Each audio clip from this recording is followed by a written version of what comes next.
Okay. Now full screen this.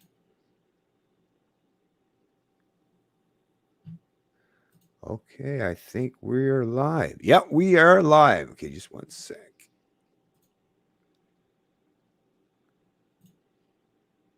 What the? God damn it. Well, that messed up. Got to start it again. That's all right. Crap.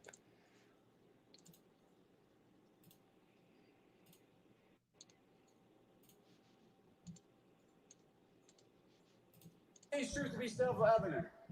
All men were created by the go. You know the thing, and I have a simple proposition. I'm here to ask you for your help. Where I come from, you don't get far unless you ask. My name's Joe Biden. I'm a Democratic candidate for the United States Senate. Look me over. If you like to see help out, if not vote for the other guy, give me a look, though. Okay. Democrats have to now decide whether they will continue defrauding the public. Ridiculous bullshit. And then they say, the elite, they're not elite. You're the elite. We're the elite.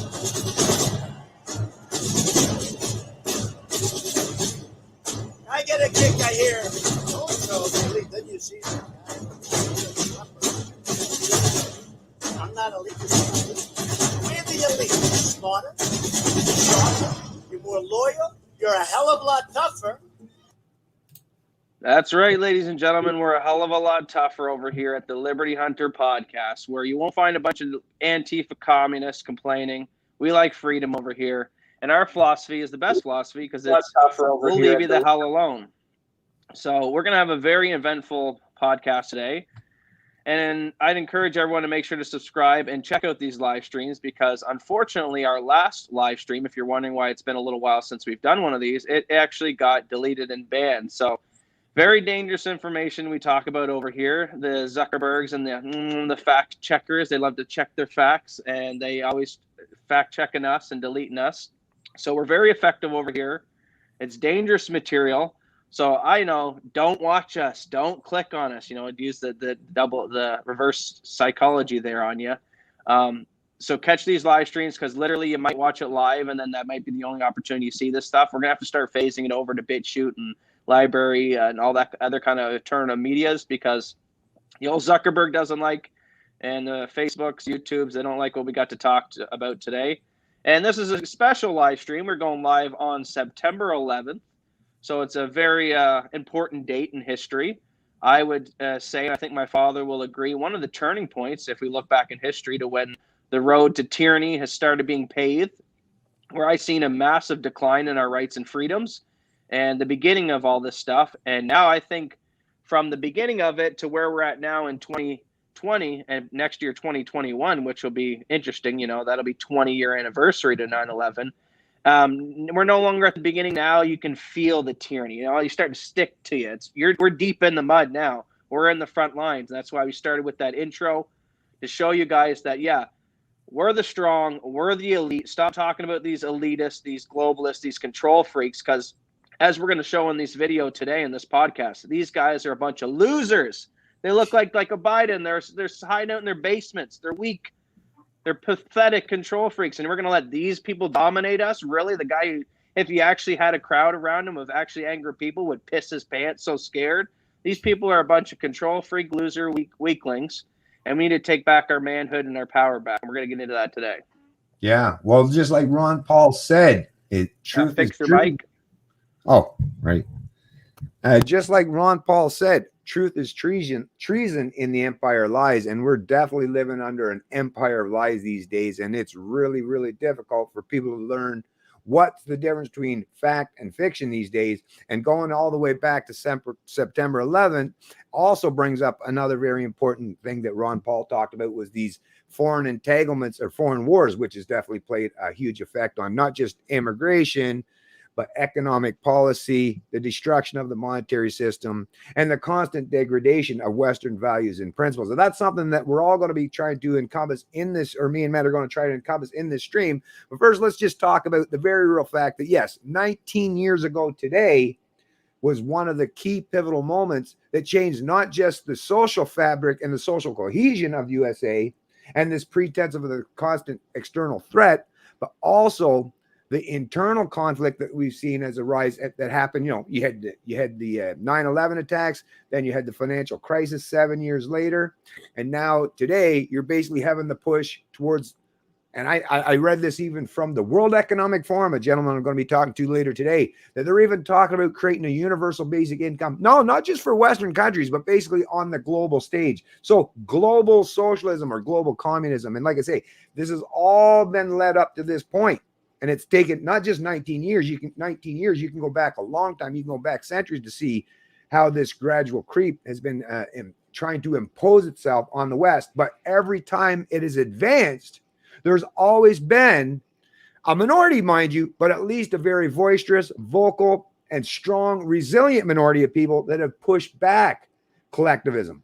We're talking whether you're talking about World War I, World War II, the Korean War.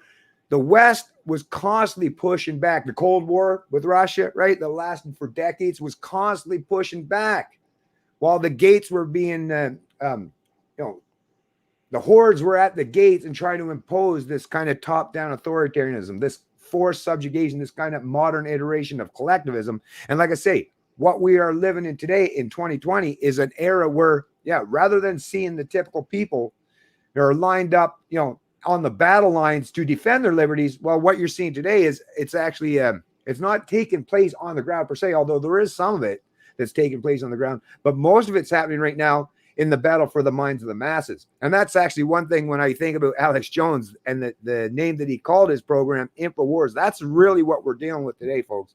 It is a war of information, and truth better goddamn well prevail, because if it doesn't, well, then we are not going to just live in this empire of lies, as Ron Paul mentioned, but that empire, just like all empires in the past, when it's built on a house of cards, when it's built upon lies, will all come crashing down just like those buildings did on 9/11. And we're going to be that what's the term they use when other people are killed? And we're going to be the collateral damage, right, for all that's going to take place. So just like Matt, just like myself, and anyone that's watching these streams, it's a darn well time we step up the plate. And yes, we got to keep the information war going, because that's definitely important. But the hordes, they're at the gates. And a matter of fact, it seems like someone has left the gates unlocked. So we got to be able to get some bodies out there, metaphorically speaking, to start pushing back against those hordes, because they're ever encroaching, not just on our liberties, but our personal spaces now as well. And here's looking back at 9/11, I almost look at it as the year that America got castrated. The when we lost all of our balls and the Ruha. It seemed like it was the year that they started the propaganda of the fear campaign, fear terrorism, fear this and that. And, side point here, there's been a lot less terrorism or domestic terrorist attacks with Trump in office than Obama. I'll point that out right now. But also, back to 9/11, let's just revisit the story right now and go over the official story, speculation stories, potential conspiracy theories. So if we go with the official story is supposedly these terrorists, they hijacked these planes with a couple of box cutters. 19 terrorists, by the way. 19 terrorists. Yep, 19 terrorists managed to hijack all these planes with box cutters, They start redirecting the planes to these cities, and in particular, the Twin Towers. And during this entire time, no jets were dispatched, no major attempts to ground the planes or take them down. And no one on the flights, I guess, resisted any of this happening. Supposedly, I guess they were able to make phone calls out while in the air, all these weird things that happened. But this is the official story. And if there's one thing that's magical about history, it's hindsight 2020 and foresight. So history allows, or living the future allows you to reflect back on the past in ways that you couldn't when you're in the current moment. So in the current crux of 9/11, when it happened, it was a very traumatic experience for the country and the globe. It led to a paving of this fear mindset and blasting the TV with, don't stay in your house, terrorism's under every rock. Brought into all the militarization of the police officers, all the AI facial recognition stuff, to make sure they're catching the terrorist, and all the different rules and regulations when it comes to flying. So the beginnings of all this stuff happened around 2001, right? And it seems like they were laying the footworks, they were laying the infrastructure, they were laying the laws, they were laying all the things, the footsteps in place for where we would be today. Because where we're at today, all that stuff that they laid in back in 2001, well, it's coming into very beneficial effects for the powers that be right now. But even if we go by the official story, it was, what was it? Iraq attacked us, right? We had to go to war with Iraq at the time. Well, that was the yellow cake, the weapons of mass destruction, but it was mostly Al Qaeda and those. So it was Afghanistan was Iraq, yeah. And now we look back on that, and even Bush and even Obama's admitted, those wars, clearly there was actually no weapons of mass destruction.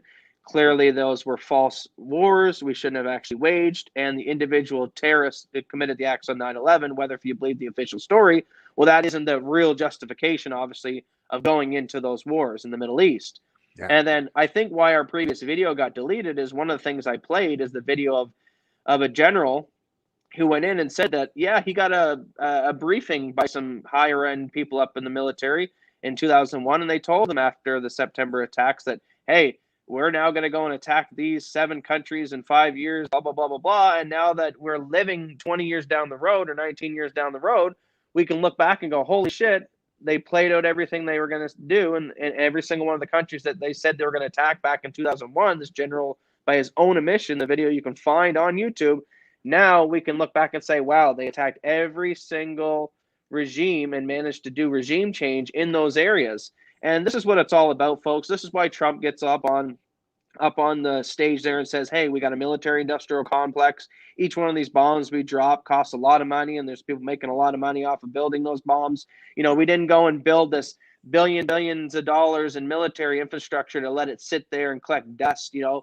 gotta nail, we gotta hammer it. They feel they gotta use it. So that's what it's all about nowadays. On a mass scale globally, every single country is fighting with other countries, but we do it in a way now that is, you can't see it, right? Because it's too in your face if countries just roll up on each other's shorelines and start going to war. Most of the times the populations of those countries won't be happy with that because they know it's just the ruling class that are putting them at war with each other for resources, power, and control. So how they do that is they do these what's the word I'm looking for? Not psychological war. What's just little. What's the word I'm looking for, Dad? I'm not sure.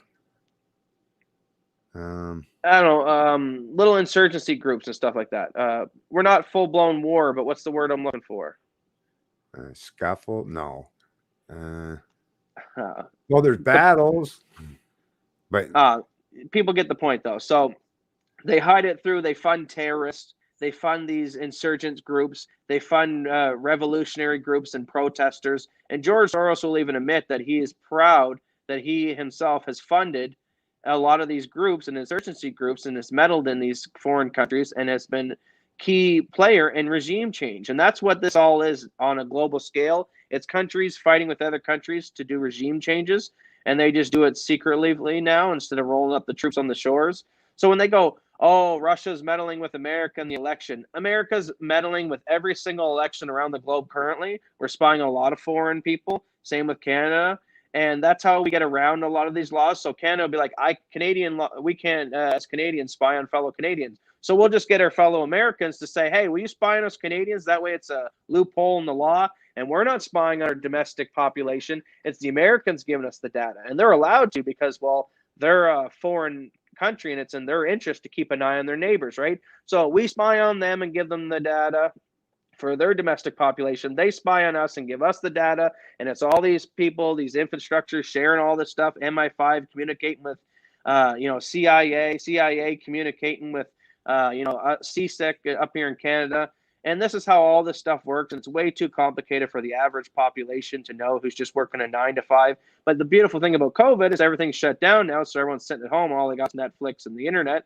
And a lot more people with more time on their hands are starting to look into this stuff. And they're starting to realize, like, holy crap, they're starting to tune in and figure out a lot of the strings that are being pulled here and seeing what's actually going on. And this whole COVID, everything can be summed up for as control. That's what it's about. It's about control and getting you to submit and getting you conditioned to accept control and to accept tyranny. And, we love freedom over here. Yeah. And just like why I called this the long fall, it's this battle for the minds and your wallets, I'll add, is a war of attrition of sorts. So we're talking, like I say, the long fall, 19 years out. So it wasn't just, like I say, just shortly before actually the attacks of 9/11, you had the dot-com bubble. Then you had the attacks on 9/11. Then you had the entire global financial system basically collapse. And the only thing that propped it back up was a bunch of central bankers around the world and the banking institution, along with big government corporations, basically created an entire new Ponzi scheme that functioned alongside the rest of the economy, which is why you're seeing this massive divergence. Now, the political and the media class try to suggest that it's billionaires or Trump. It's all Trump's fault, right? It's all, but no, what it is the reason why there's this massive divide is because we are now functioning, and like I say, in a post-reality based or induced world. We're living in like kind of almost like a scientific construct or a science fiction construct at this moment, because nothing has any basis or grasp on anything that's fundamental. There's no such thing as economic principles anymore. It's just everything is done by fiat, by edict, right? And then because they have access and control of the purse strings and the legislature and the largest militaries that dominate the entire planet, then they can basically force people to do, but that's not creating a healthy society. And after 19 years, they're still looking for external threats to keep the domestic chattel in check, because even the typical mindless minions who are usually go about their typical days, putting their nose to the grindstone, just do what they got to do to get by. Most people, whether they come from the left or don't identify from either side, they recognize there's something inherently wrong. Now, because they failed to properly educate themselves along that course of their lifetime because they were too busy just doing what they need to get by, they're scrambling now to try to figure these things out. And that's why you're seeing all these massive disagreements and arguments and battle royales that's taking place online. And that's a good thing to see, because what it means is eventually they're going to come to learn the truth. But in the interim, there's a lot of fighting, there's a lot of bickering, there's a lot of dispute. My issue is, how much longer do we possibly have? Like I say, almost 2 decades now. This is the longest fall. There's never even been, you talk World War I, World War II, you even talk about the Great Depression.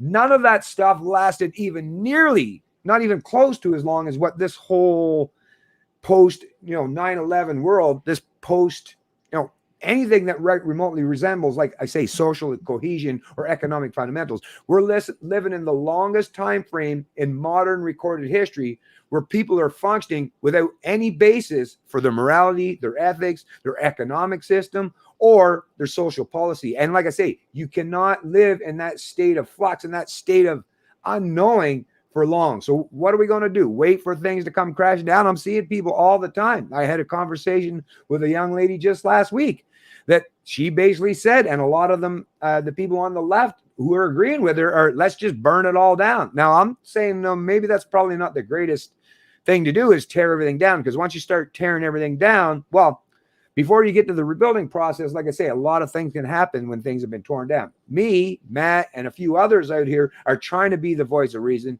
trying to, take up the mantle of bringing the people together to think about these issues critically. But how much longer do we have for this to take place?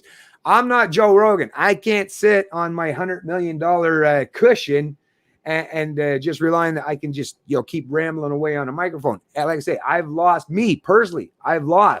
in excess of a decade of my life of productivity, which I'll never gain back. And I can't afford to go much longer. And if you look at the debt levels, and what was it come out today? It's been every month since the pandemic. This came out of CBC News and a few of the other media publications today, that another $1 billion worth of mortgages have been put into deferral for another month. So eventually that day of reckoning is coming. So once again, this constant kicking down the can down the road, there are obviously millions and millions of Canadians who are trying to defer not just their mortgage payments or offloading their credit card expenditures that they've incurred, but they're basically kicking everything, their children's future, their grandchildren, the potential of even having children. It's this constant kicking the can down the road. I don't really know what they're expecting, that things are just going to fix themselves. No, it's not. That's not going to take place. We have to start doing what needs to be done, which means starting to get pivoting away from this current system and building something anew or alongside it, so that people have a refuge or a place to seek shelter in these trying times. Yeah, and back to 9/11. So, a lot of people will get mad and bash the Alec Joneses or bash the people who question the official story. But we know now the official stories were a lie. Now that we've had the judicial oversight committees and stuff like that look into this stuff now down the road, we realize that at the time they were telling us that these terrorists and stuff, they weren't telling us at the time the terrorists were linked to Saudi Arabia, which is who we now know later on is the fact. So, I mean, if you go by, and then that brought in Bush, weapons of mass destruction. They launched the war in Iraq in 2003, under the threat that, Saddam Hussein had weapons of mass destruction. We know that was a lie now, if we look back on it. Even Obama admitted it was a lie. And I'm looking at an article right now, the Washington Post, says the Iraq war, weapons of mass destruction, the intelligence failure or the White House spin. And it's not failure. They knew what they were doing. So, people will get mad and bash conspiracy theories. It was a conspiracy theory. At the time, Bush knew there was no weapons of mass destruction, but he used that terroristic threat, that moment on 2001, to rally the troops, to put fear in the American population's mind, to justify his military-industrial complex, all that money being spent to go in Iraq in 2003. So whether or not you can get off into the weeds on, was it an actual plane that flew in there? Was it a hologram? Was it a drone? Did they have bombs in the basements and stuff like that? The building, the way it fell was suspicious, the way it free fell. You can get into the weeds of the conspiracy theory, but just forget about that. Stop getting off in the weeds. Just look at the facts. The facts is the government lied to you to get you to go into war, to justify war, and spend money through the military-industrial complex. That's all you need to know. That's bad enough. You don't need to get into the weed, whether the building fell or by drones, by bombs, by holograms, or whatever. That doesn't matter. At the end of the day, whether any of that stuff matters or not, the same thing happened, which is the government lied to you as a way to justify going over there and killing people. And we know through the Iraq war, and we know through our own military generals will admit that, hey, when you get into war, collateral damage kind of goes with the territory. As much as we don't want to kill civilians, a lot of the terrorists are smart, so they'll go hide in schools, they'll go hide in hospitals, they'll go hide in areas in which they look up and they say, hey, those Reaper drones over the skies right now, let's go and hide in areas where it's less likely they'll send in the Reaper drone. You think the freaking terrorist is going to go sit in an empty field and wait for the Americans to fly over? No, he's going to go and hide, obviously, for his own interest to save his life in the moment. He's going to go hide in areas in which they think the drones won't attack. Little did they were wrong, as the Americans were like, collateral damage, bang. And, this is the true hypocrisy of 9/11, the conspiracy theories and all that kind of stuff, is people will be like, get off into the weeds. Oh my God, was it a drone? Was there bombs in the building? Forget that. The government lied to you as a way to take your rights and kill innocent people and justify war. That's all you need to know. That's the conspiracy theory. And that's not even conspiracy theory, it's fact. And what's a conspiracy theory? It's just people conspiring to do things, conspiring even to commit crimes, right? Well, what is a president knowing at the time through his own intel that there actually isn't weapons of mass destruction in Iraq, and him going on the news and saying there is and justifying that with his generals as a way to spend and stir up the military industrial complex, to spend money and make money over there, bomb in the Middle East?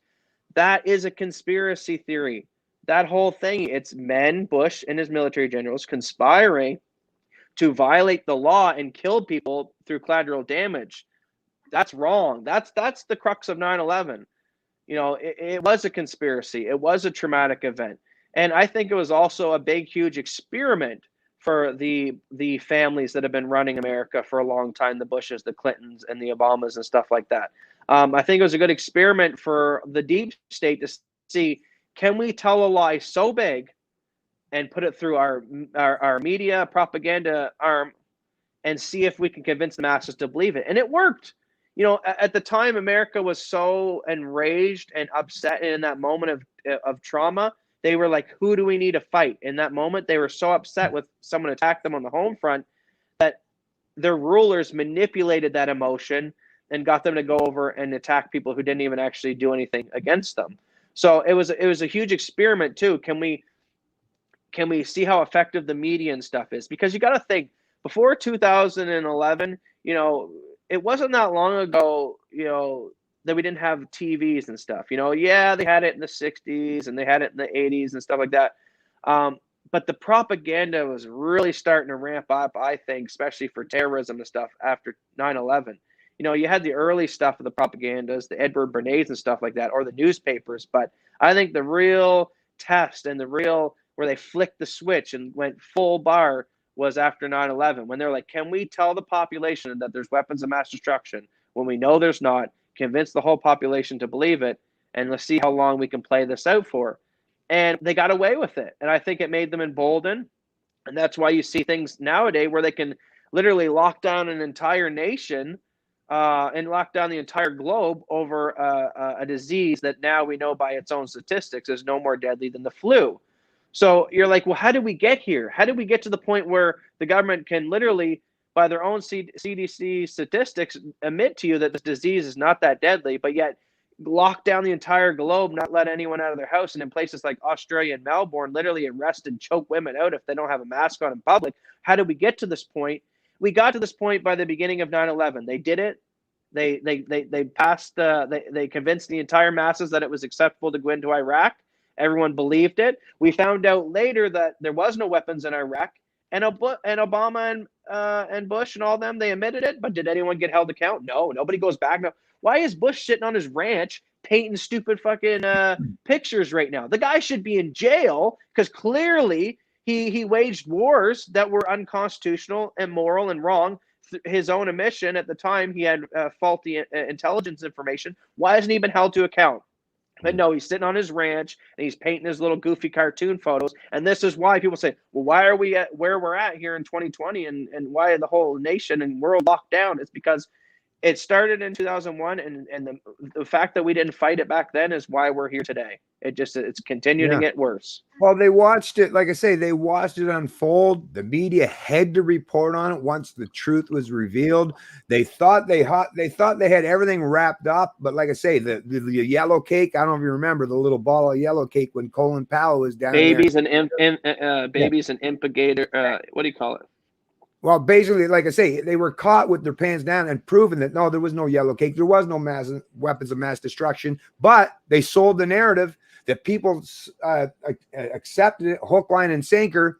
And was anyone punished, penalized, or imprisoned as a consequence of lying to the American people, sending thousands and thousands of troops into an unneeded and unnecessary war that caused harm to not just the soldiers, but millions of people in Iraq? Or 500,000 people that directly died, and however many other millions of people who were directly affected by that conflict. So what it is these central planners, and yeah, we're talking about people that are central planners because there are such things, folks. And if you don't realize that, then you're just not paying attention well enough. But they said basically, and in conjunction and with their media mouthpieces paired in their political talking points, they convinced the entire people of lots of bullshit that, like I say, they fell for hook, line, sinker. And what was the retaliation or effect from that happening? From trillions plus dollars of squandered, and all the like I say, the blood that was spilled for a fake war, for a war that was unneeded and necessary? Not really much, right? So then they tried once again, the economic crisis. And we must remember when it was all first taking place, the panic, the sky was falling, holy chicken little, right? The sky was literally just mere feet above your head, and you better watch out because it's coming down and it's going to collapse on you right now. But how did they figure that one out? Oh, there's an easy way to get out from the largest financial and economic crash in human history. We just get a bunch of central bankers to print a bunch of money, artificially, stimulate the economy, and somehow we managed to get ourselves out of that, when in reality, that didn't take place either. It's all built on fiction, folks. Some people are making out and being quite advantageous and benefit tremendously from that kind of bailout, but it's not the average person, which is why people are seeing more and more of their wealth and economic prosperity being destroyed, to the point where now in 2020, not only we have another one of these disease things or another thing that's happening out in society that's causing more social harm to people, but now it's laying ground for the excuse to introduce a UBI, because what it is you keep the people confused, confounded, and down long enough, right? And now the people are going to be willing to, most people that would be unwilling to accept, getting a handout from the government, because they would realize, well, that's got to come from somewhere. Magic doesn't exist, right? But people have become susceptible, and they've been dumbed down. They've been caused to have social and economic harms imposed on them now for 19 years straight, at the very least, just since 9/11. And basically, they're all willing to, just like anyone, they're willing to basically do whatever is needed or necessary to make the pain go away, even right up to the point of allowing full-on socialism or communism to come to the West, which is something that I am definitely pushing back against, because like I noticed in not just after 9/11 and after the financial crisis, but all of these interventions in the economy, or with dictating and controlling how we think or perceive things or the world around us, has caused a lot of people to be just pure opportunistic and are taking advantage of that fog.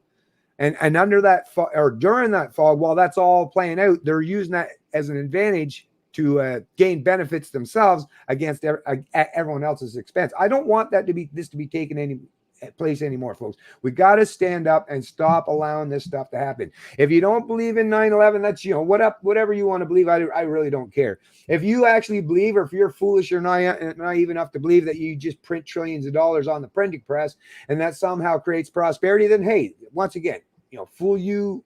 That's your problem. I'm not going to fall for it. But we're once again now they're using this fear porn and this pretense of this COVID-19 outbreak. And we all, like I say, the numbers are trickling in, and it's not just me and Matt or a few people that are, disenfranchised with the system and have been paying attention for a long time. You even got people like this today. I'll bring this up actually, Matt, that are coming out here and starting to actually tell the truth a little bit. And of course, they're going to suffer some backlash as well. But you got this University of Waterloo professor. So Waterloo, that's in Ontario for you folks that if you're not familiar, calling pandemic COVID fake emergency. So more conspiring or conspiracy theories coming out, or at least that's what the media will suggest, right? Michael Palmer distributed course outline referencing the COVID fake emergency to students. This was reported Juliana Hazelwood, September 10th, 2020. A chemistry professor at the University of Waterloo has distributed a course outline to students, saying his in-class exams aren't mandatory because of the COVID fake emergency. The goal of Michael Palmer's biochemical pharmacology course is to gain an in-depth understanding of the biochemical principles of drug action. Palmer received a medical degree with a specialization in microbiology from a university in Germany. Although he said in an email to CBC he has not sought or received accreditation in Canada. The course outline was posted on social media after it was distributed to students this week. In a statement to CBC News, University of Waterloo's Dean of Science, Robert Lemieux, says Palmer's opinion doesn't align with the university's perspective. The University of Waterloo respects the academic freedom of her faculty to express their opinions. This representation is not, however, shared by University of Waterloo or the Faculty of Science, said the statement.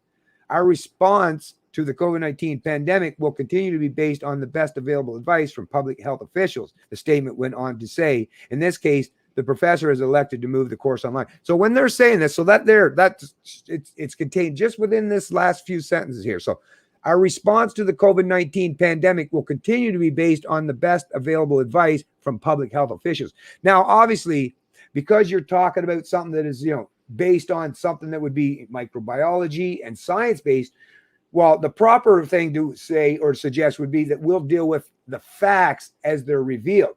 But they're basically saying they're going to base it on the available advice from public health experts. So once again, these public health experts, people such as Theresa Tam, right, have been proven time and time again to be completely out of touch with what should be taking place. It was Theresa Tam, right, that was changing her mind and flip-flopping on, whether masks were appropriate or if PPE was needed or necessary for the rest of the people. When in reality, we're finding out now what it was they were just trying to lay political cover because there wasn't enough of this PPE to go around. So they were they were trying to tamp down the concerns at that particular time when the actual COVID-19 was starting to break out because they didn't have the supplies to provide to the Canadian people.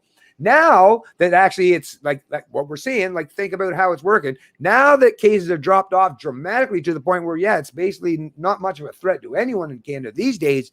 Now all of a sudden, mask mandates are taking place. So you're seeing that once again, it's not based on science. It's not even based on common sense. It's based on public health officials. So we're living under tyranny that is not just from, like I say, your politicians such as your premier or your prime minister or your president if you're in the US. No, you're talking about the tyranny of the bureaucracy. So if a public health official states that they want to force or impose lockdowns and destroy the entire economy, yeah, no, it's not just the premiers now. Now, like I say, people from these scientific communities that aren't actually functioning based on the actual scientific evidence, but just based on their opinions or their edicts, is now, like I say, it's tyranny of not just from like the political class, but now the bureaucracy. So where are we going to get to the point? When are we ever going to get to the point where we no longer have this pretense of even the class of anybody that gets to constantly dictate and control every aspect of our social and economic life? When do people say no?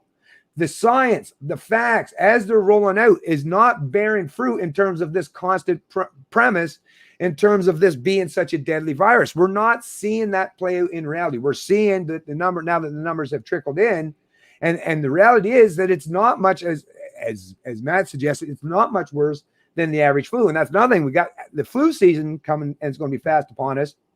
Is that going to be another excuse for these health officials? Because, in the absence of knowing, we see what we see with the methodology, we see their motif is they're going to err on the side of caution. So let's say, some people, you're out in public or you're in an indoor space and someone coughs, sneezes, or sniffles, and it might just be the cold or the flu, but that will give these public health officials political fodder or cover to once again create more lockdowns and more mandates and more control over the people. So once again, they've already set us up for a fail, and the fall, like I say, has been taking place for at least 19 years, but it's been much longer than that. But just going back to 9/11, and it looks like they're going to stretch this out much longer, and it's going to be a longer protracted period than I even thought was going to take place. It seems like they're going to keep us, and to get us all compliant and conformist, they have to keep us mired in this misery and constantly consumed with fear, and not just fear, but the perception of all these external dangers, right? Because that's the thing. In order for them to control you, not only they need you to fear these external threats, but they need you to think that they're the only ones that can protect you from them as well. So anyways, I just wanted to cover that article because this is a University of Waterloo professor that's even himself raising the alarm bells and saying that this stuff, and now I've never even myself used the term fake, because to me, I don't have to use the term, whether it's fake or not, because I don't have to get into the speculation. I don't have to pretend to be a scientist, but I do understand morals and ethics, and whether it's real, fake, overblown, or underblown, there is no pretense, and nobody has any authority to dictate and control other people's lives, regardless of what the threat is. The only thing that should be taking place now is people be given their freedoms and their liberties to protect themselves from any threat, whether it's domestic or foreign. But as we're seeing, we're having the shackles placed upon us so that not only are we not going to be able to protect ourselves from any foreign threat, but even more importantly, from any domestic threat as well. Yeah, and if anything, history is a good predictor of the future. So, if you have a bag and you go and stick your hand in the bag, and 9 times out of 10 you pull out a red ball, or the 9th time, you put your hand in a bag and you keep pulling out balls and you keep pulling out red balls, you're going to automatically assume you put your hand in the bag, you're going to pull out another red ball. So like I said, history is a good predictor of the future. So we know now that when you give government, back in 2001, remember, look at the airplanes, we got to, first it was you get on an airplane with just a metal detector. How nice would it have been back in those days? Then it was, well, there's terrorism, these planes got taken down, so now you need to get, basically a naked photo taken of you. We need to screen your body. We need to make sure there's no metals on you.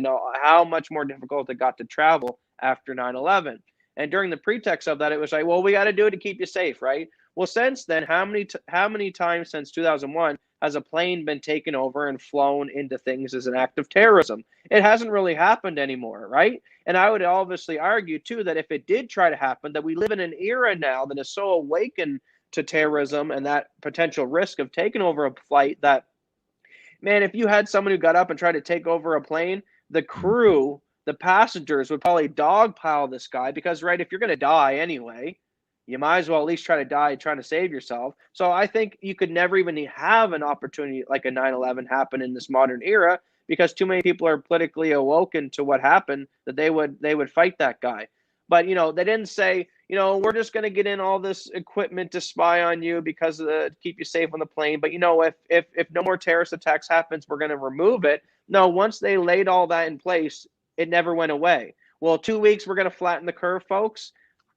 We're now, 6-7 months into flattening the curve. It's never going away. People need to realize, I keep talking to people and they're thinking, well, by next spring, or it's not going away. They're going to keep the mandatory masks. They're going to keep the control because once government gets the taste of control, it's an aphrodisiac. It's addicting, right? These are control freaks. It's power.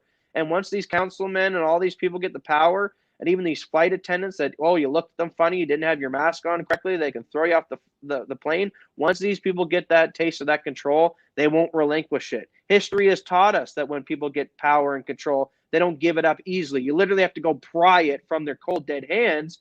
And that's where we're getting to, folks. This is not going to be going away. This is they keep telling you, the new normal, the new normal, the new normal. What do you think they're doing? They're doing propaganda techniques through the media, through the headlines, through the clickbait titles to get you conditioned that this is the new normal. This is the new normal. It's not the new normal. We need to fight this right now and put our foot down, or it's just going to get worse. It's just going to continue to get worse. And like I said, we keep putting our hand in that bag and we keep hoping that we're going to pull out a different color ball. It's not happening, guys.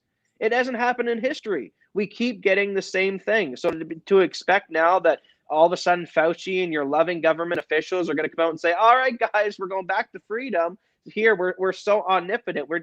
Here's the ring of Mordor. We're just going to hand it right back to you. We have no problem throwing it in the fire. I know it doesn't work like that. Power is too addicting. So people need to get over the fact that this is the new normal and understand that they're literally telling you, they're putting it right in your face. This is the new normal. They're not going to change. The lockdowns are here to stay. And it won't be like, it'll be a new thing, right? Because they're probably not going to be able to make COVID stay for the eternity. So what they'll do is, like my father said, anyone now who sneezes, has a common flu, anything now, any kind of person that speaks out against the government, they'll use all these emergency powers acts, all the stuff that they laid in place. They'll continue to keep it on the books as a way to control the populations. It's what it's always been about. And I'll get back to 9/11 and the war in Iraq. So I'm looking at an article here right now. Madame Albright, back then, when the news reporter, you can go watch this video on YouTube, and the news reporter says, Madame Albright, 500,000+ Iraqi children died as a result of your U.S. sanctions. Was it worth it? And she says, you know what? It was worth it. Those 500,000 children, they were worth it. So what does that tell you, folks? You have Madame Albright, a government official, telling you 500,000 Iraqi children, she don't care. The deaths were worth it. So now that same government official is getting up saying, we need to protect you from COVID. Every death matters. All lives matter. Where life is precious. The government doesn't care about lives or children. Clearly, by Madame Albright's own admission, they'll go to war. They'll ramp up the war machine, the military-industrial complex, and they'll grind out soldiers' bodies and children and collateral damage, and they'll kill 500,000 Iraqi children. Those children don't matter, and it was worth it. But today, all of a sudden, those children matter because they got the sniffles. Yeah, well, what that tells me is that Albright, along with a lot of people who are part of the political class, are utilitarians in terms of their philosophy, and they are fully in the belief that sacrificing the individual, but that's once again proven that they are actually the antithesis of what the West was supposed to represent. They're willing to sacrifice the lives of, see, that's the thing. Yeah.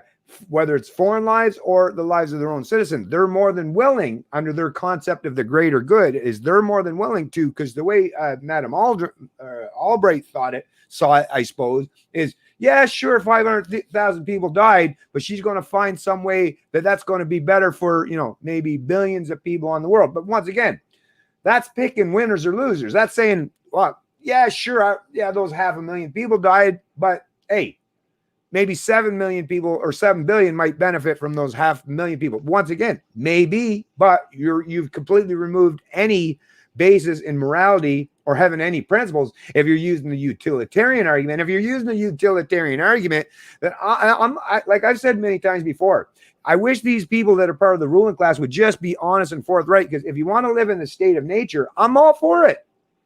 I actually am one of those people that would do just fine in the state of nature. But in reality, they don't want that. What they want is the rest of us to be dumbed down and thinking that we need a ruler, but they can live in their own little bubble, their own little universe, and pit us against each other rather than us seeing or perceiving them as the true threat. Because if you care about individuals, then you have to make sure that you're not willing to sacrifice other people for some pretense of the greater good. And that's what's taking place today with this whole mask bullshit. Is, yeah, sure, we might have to destroy the lives and the livelihoods of, millions of Canadians, but in the long run, it's going to be for the greater good. Well, really? Well, that depends on who that greater good. And there is no such thing. Anyways, this concept of the greater good is absolute bullshit, because what's good for you might not necessarily be good for me, because the greater good, hey, to steal my paycheck after I get paid, well, if there's you and 5 other people, well, that seems like it's a cause for the greater good. If you get to steal $1,000 out of my wallet and take $200 a piece among you 5 people,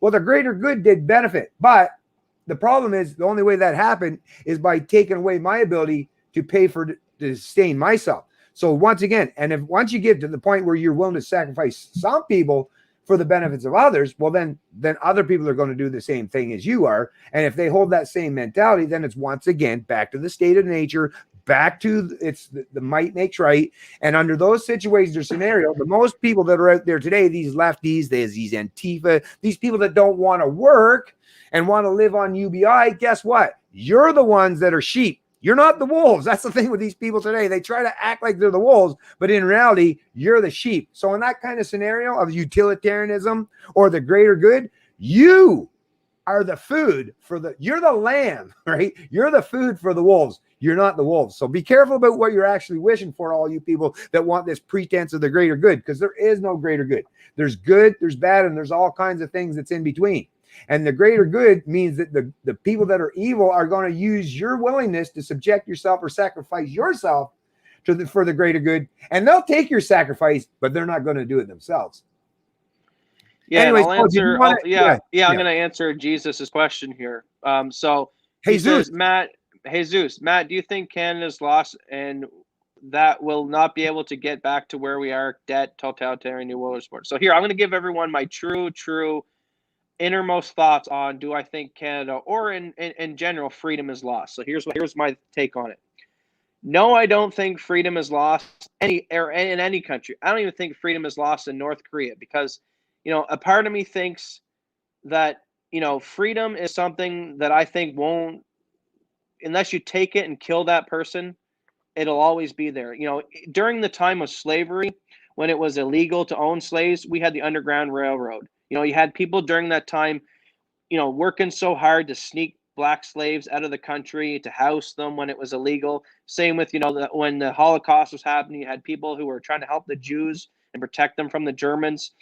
And those were very dangerous and hard times at the time. And we're not there yet in Canada. As much as I'll scream about how much our freedoms are lost, we're not to the point yet where we're at the Holocaust point. We're not to the point yet where we're at the Underground Railroad point, where we literally have to start sneaking freedom fighters out because they're getting black bagged. So I don't think we'll ever be truly lost, because I think freedom is such a powerful thing, and people in general want to be free. Nobody wants to be a slave. Nobody wants that deep down. So I think we're going to always have people who are going to resist that. So I don't think the country will be lost until every single person who values freedom is killed. And obviously we're all not killed yet. So I won't take that approach that freedom is lost until every single one of us is killed. And we're not there yet. And when times get hard and rough, humans get very inspirational and they do some pretty magical things, when you see people do feats of strength or dive in and save person from drowning or do very inspiring acts and miracles, usually it's because in that moment they're inspired. Usually it's some inner workings of good going on.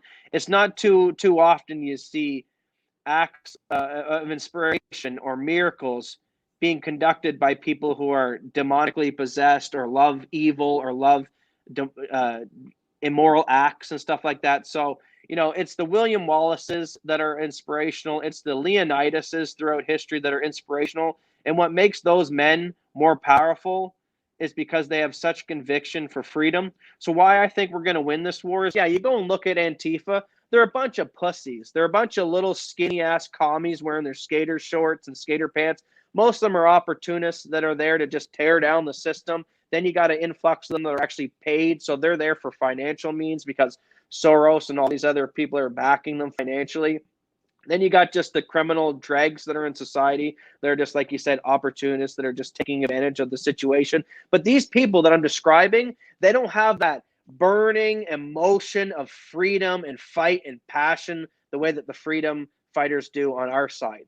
If you go look at the Trump supporters, these people have love, they have freedom, they have conviction in their eyes. They have their family they're defending. What are the commies defending, right? They're defending their own selfish means.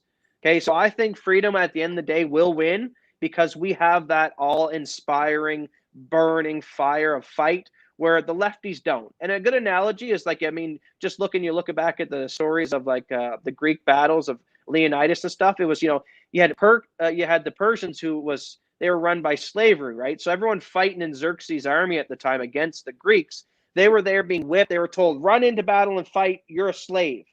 Now, why did the Greeks do so well when they were outnumbered is because they were there saying, we're fighting because we're protecting our family. And you're a lot better fighter when you're fighting for your loved ones and your family than you are when you're being whipped and told, run into battle and fight. So the commies, I look at all the commies. I look at the CCP, I look at Xi Jinping, the CCP, communism, socialism, all these control freaks, Nadler, Pelosi, all these people that are controlling us right now and running the shit, which is crazy to think about. These are very weak, immoral, dead humans inside. They don't have power. They don't have conviction. They don't have passion. You can just tell by looking at them and how disgusting they look on TV. These people look the part. So am I worried that when the Civil War hits or when shit gets really bad and people say, oh my God, it's either fight for my family and freedom or I die. And when we get to that point, do I think Canada's going to be lost? No. If you think I'm worried about getting in a civil war or fighting with these loser, weak-ass commies, this is why I need to get a hold of these commies, get a hold of the controlled opposition and say, listen, your masters are using you as cannon fire. Hope you know. They know you don't stand a chance in a fight against a patriot group, but they're hoping that through the commies and the Antifa battling the patriot groups and we clash, that there's enough conflict and death through that then they can come in and round up what few patriots are left, because obviously we're going to win that battle. We have all the guns, we have the emotion, we have the passion, we have the convictions, we have God and freedom and everything on our side. Who do these commies have? They have nothing but immorality and death in their eyes. So I'm not worried when shit hits the fan that we're going to win. Of course we're going to win.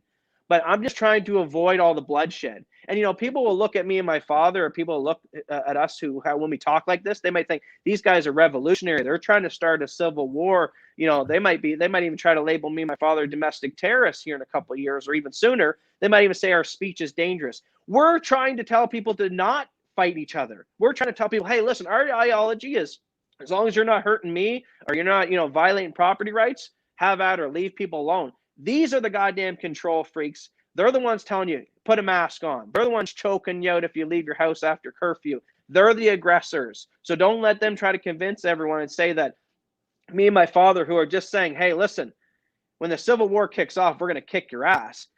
And then try to say that we're ones trying to stir up violence. No. You're pushing us to the Civil War. We're just saying that when you push us there, when you get to that point, I hope you know what's going to happen. And we're also trying to reach out to you Antifa communist pricks and say, listen, we can both agree that we don't like government. Yet at the end of the day, we can all come around the same thing. And this is why I wish people would rally around the Save the Children, the Kid Lives Matter, and we'll get into all that in this podcast as well, is we can all agree that government's corrupt and they're doing a shitty job. So let's figure out a better system.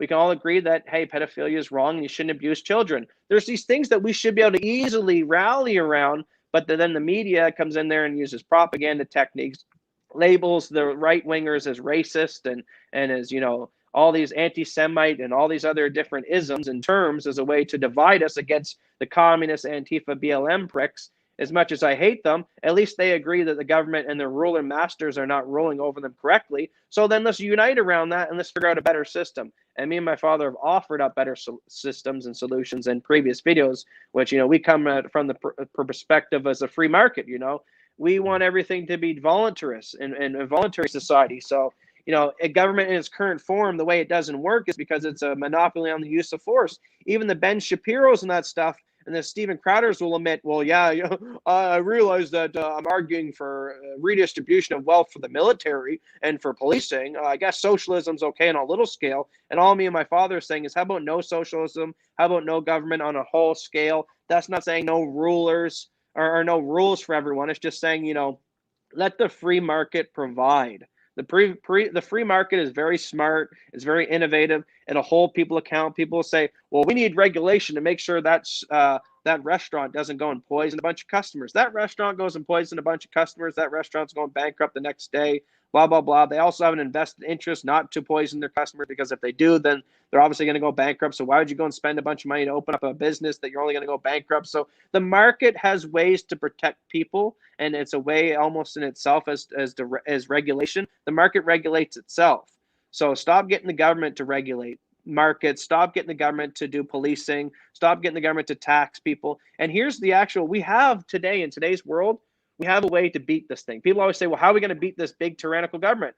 Well, in all reality, if everyone swapped to cryptocurrencies, so you defund the beast. So think about it. Government can't exist without taxation, right? If the politicians don't have a paycheck, if the politicians don't have a way to fund themselves, so literally if we all just went from fiat-based currency to crypto, and you started going into Bitcoins and all these other things as a way to hedge against the government coming in there and taking your money out of your wallet, well, that's a good way to defund the beast, to starve it out. And then also non-compliance. When they tell you to wear a mask, say no. Mass non-compliance across all these rules and laws, things that you believe that are immoral and corrupt, just don't follow the rules. And people say, well, what if you get arrested for that? What if you get killed for that? Well, yeah, unfortunately, we live in an era that there are going to be martyrs. There are going to be the few that stand up first, unfortunately, who will get arrested, who will get jailed. But if we took that approach, then imagine the people back in like I said, the Underground Railroad, if they said at the time, listen, if you house that black person, what you're doing is illegal. They didn't care. They said it's moral. We shouldn't own people. So I'm going to let that black slave live in my basement and protect them from people coming in here to try and kill them or take them back to be a slave, because it's the right thing to do. So we need to get to the point of, well, we need to resist these tyrannical orders because it's the right thing to do. Forget the repercussions. Understand it's the right thing to do. Yeah, I just wanted to answer this question from Gary, or not answer the question, but he's bringing up no mask ever. Every store I go into, I'm the only one sheep. So I get you there, Gary. And actually, you know what? I have yet to put on a mask except for yesterday. Yesterday, I had to don a mask, and I'm the kind of person, I'm just like you. Well, Gary knows this anyways, no, you don't get to force me to do anything. However, I finally got to do my written test for my license that got taken away from me from another top-down government, ridiculous, mandatory minimums. And you folks have probably already heard of this stuff I've talked about in the past. But yeah, 8 years later, I finally have finally reached the step where I'm trying to get my license back. And just to go out and take the written test, because nowadays you have to start from scratch, the only way for me to do that was to put on the mask. So here's the thing, even for people like us, right, who don't feel that we should have to be compelled to do these things, because I mean, it would have been just as easy for me to say to the guy, the instructors, like, I actually pay attention to the numbers. I see how many cases there are. 3 in all of New Brunswick. Nobody's died in this province. It's shown to be as long as you're decently healthy, it's shown to be pretty minute in terms of, but would it have meant anything? Nope. And was it a politician that I can vote out of office that got to make that policy? Nope. Once again, the bureaucrats. So they can create and implement, which can, like I say, if I hadn't chose to wear the mask, well, it would have been a way to prevent me from getting my license back. So once again, the government has so much power and control to compel you, even in most times where you think that, I can avoid this, which like you suggest, I can in many situations or areas too. And even in New Brunswick, I have a much better chance or opportunity doing that, because so far mask mandates haven't been imposed in New Brunswick like it has been in some of the other provinces in this country. But once again, this is far from over. They're not done with their agenda. And once again, they're showing time and time again that their willingness to not just use the political class or the legislature or even the judicial side of things, they're even willing to use the bureaucracy or health experts to impose their will on us in some way or some form or fashion. So if it means you have to do something to go to school, right? Get it, let's say a vaccine just to go to school. Or if you need to do something like wear a mask to get on a plane and you need to get on that plane to travel, whether it's for your job or to go visit a dying relative in another country, they're going to have the capacity and the willingness to impose their will on you, like I say, whether it comes from the top or from the bureaucratic state. And there's no way we're going to get out from underneath of this without getting the Canadian people up to speed and defining the importance of standing up for the liberty. Until they get to that point, if they constantly have this belief where they must subject themselves for this concept of the greater good, well then, like I say, they'll be the ones marching lockstep towards their own imprisonment camps or their own internment camps, whether it's imprisoning their minds or their entire bodies, or restricting where they can move freely. We are losing all of those liberties. That is what made the West the best. And they're being eroded, like I say, and it's not necessarily coming by way of legislation, although the legislature in Canada, under the Trudeau regime, they've definitely tried imposing that through legislation. We've seen the activist judges doing their duty to deny Canadians their inherent inalienable rights. And we're definitely seeing it from the, like I say, the legislature, the executive. So all three levels of government are doing it. But like I say, even in the absence of those people who you think, oh yeah, but we can just vote Trudeau out, right? Or you can vote whatever your premier is out, or your mayor. Well, no, because you don't get the option of voting the bureaucracy out. So they'll just offload that responsibility or imposing themselves on the bureaucracy, or as we're seeing as well, on these corporations. So now they'll get the corporation to act as the go-between or to deny you, just like with some of these social media platforms. Yeah, the government can't prevent you from speaking, but if the town square, to travel to where that town square online means you have to travel through, Google, they're using their web browser or YouTube or any other social media platform. Well, now they're offloading that responsibility where government can step back and say, oh, hey, we're not stifling your speech. No, that's these businesses, that's these corporations. And once again, what's a corporation? But a legal act, a legal fiction created by an act of legislation. So it's just government. It's just a sleight of hand, whether they use the bureaucratic state, these legal activists within the judiciary, the executive, or the legislatures who, once again, are Trudeau. I mean, he's come out. I don't know if you folks have seen this today, but they're creating a program of hundreds of millions of dollars to give Black Canadians loans or guarantees of business venture funds, and it's only targeting Black people. So the way that the Trudeau Liberals are going to circumvent or go around the Charter of Rights and Freedoms, which says that you're not allowed, the Charter of Right and Freedom literally says that you can't create anything that's racist or benefits one race or over the other. But yet they're going to do it anyways, and they're going to ram it through under the pretense that they're trying to counteract some of the other inherently racist programs that government has imposed. So it's, once again, government using the legislature. Now that's going to be considered unconstitutional, but until it finally gets challenged and taken all the way to the Supreme Court, and if the Supreme Court actually decides to err on defending people's liberties, well, they've got years to build up this massive disparaging program that's only going to be directed for Black people. So if you're white, Asian, First Nation, I would assume, because they said Black, it's only for Black. But if you're white or Asian in particular, no, you're not allowed to qualify, or you don't qualify, and you're not allowed to even apply. So that is a racist program. So the government is using their power of authority, because the Canadian people believe in giving them that authority, to create a racist program to supposedly counteract other racist programs. So once again, folks, there's no way to get out from under this other than, and I've been saying this forever, and everyone thinks there's going to be some magic thing that we're going. No, there's nothing magic about it. The only thing that needs to take place is to properly educate and inform your fellow citizens in terms of ethics and economics, because those are the two key drivers. If you understand ethics and economics, then at least you have the power to start thinking critically about all these social and economic issues that are taking place. Because what we're seeing today is postmodernism, the lack of ethics, the lack of people having a genuine understanding regarding morality or what a principle even entails, is allowing not just this stuff to take hold in the some people who are part and parcel who are benefit from it, but it's even bleeding out into society where now a lot of the population are accepting and adopting these things. And I see that they're using this stuff against people. Now, this morning, another thing I wanted to point out just before I go back to Matt here is now they're even trying to use, and I am a Star Trek fan. I've always been a Star Trek fan, but I see a radio program because once again, you have to pay attention to what these people are using in terms of propaganda and how they're trying to shift the mindset and the culture of this country. And this is completely conducive with doing exactly just that. So the headline for this one was, and it's on the program called Ideas, which is actually a great program. They actually come up with some really good programming on CBC Radio under the program Ideas. But they're using that credibility that they've had stored up for decades because it used to be a reputable program. And they're using that to lay cover or fodder so that you can create stuff like this. Now it says how Star Trek shows that hedonism can work for everyone. So basically, they use the pretense that because then, in Star Trek, they don't use money and they have replicators. And basically that they're basically using this program. And it was an hour-long program that I listened to it on.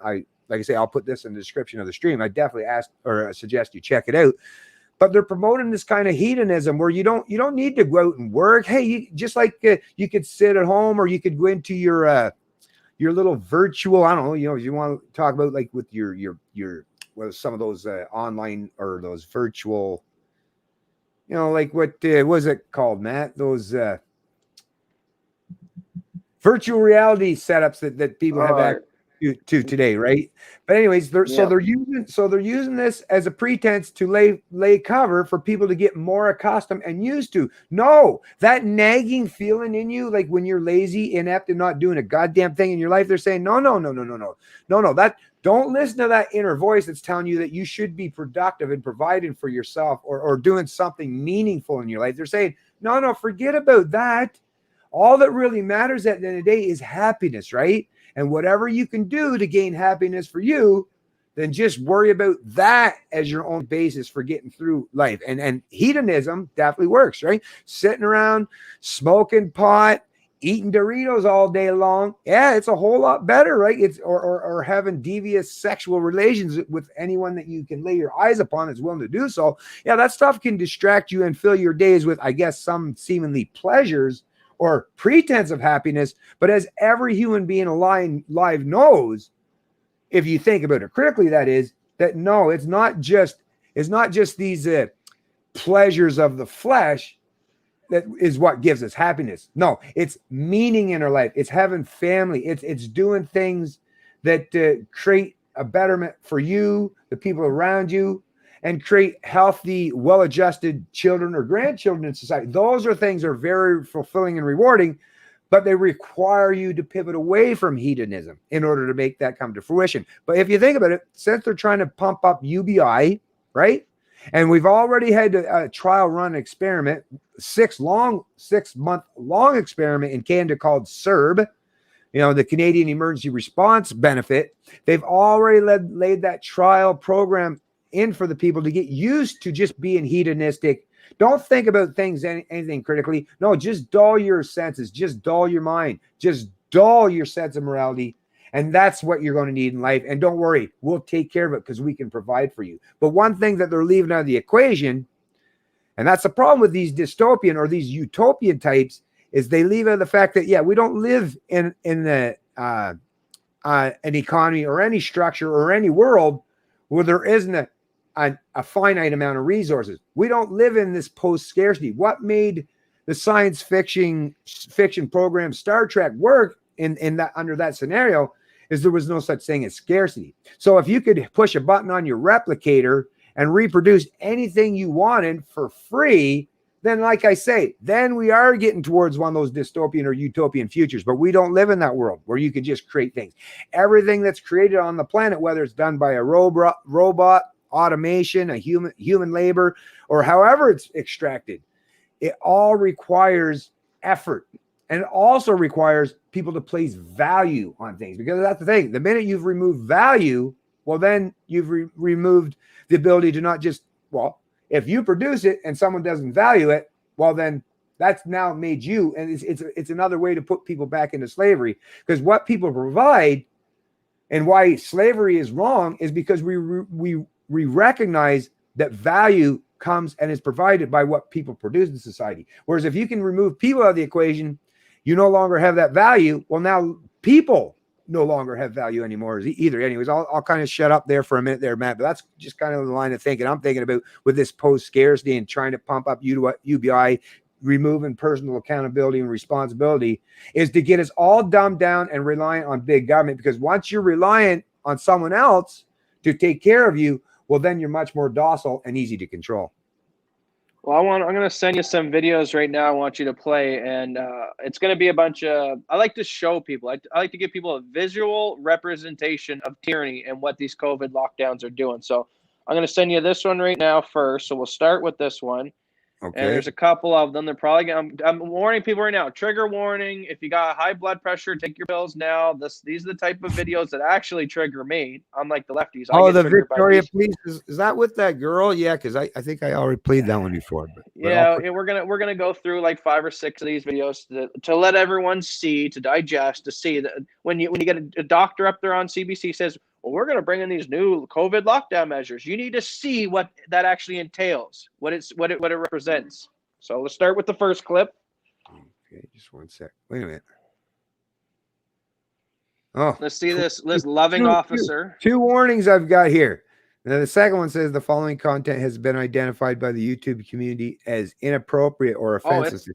It's inappropriate. Tyranny is inappropriate and offensive. So stop fucking doing it instead of taking the videos down Facebook. How about you start calling out the action rather than videotaping the action? Well, then, like I say, then you better get ready. Then you better get ready to download this video as soon as we're done going live. Because if there's 2 warnings on here, then they're definitely going to use that against the channel.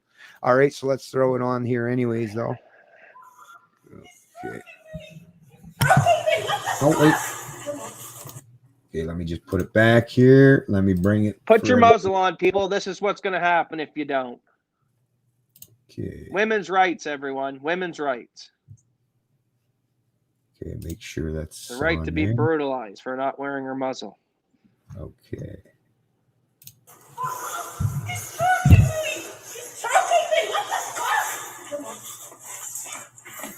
The irony of choking her, right? It's all about breathing and being healthy. He's fucking choking me. He's choking me. What the fuck? Come on, guys. Do you need to grab her by the neck? You can't hold a 90, 100-pound woman. Like, what are you doing?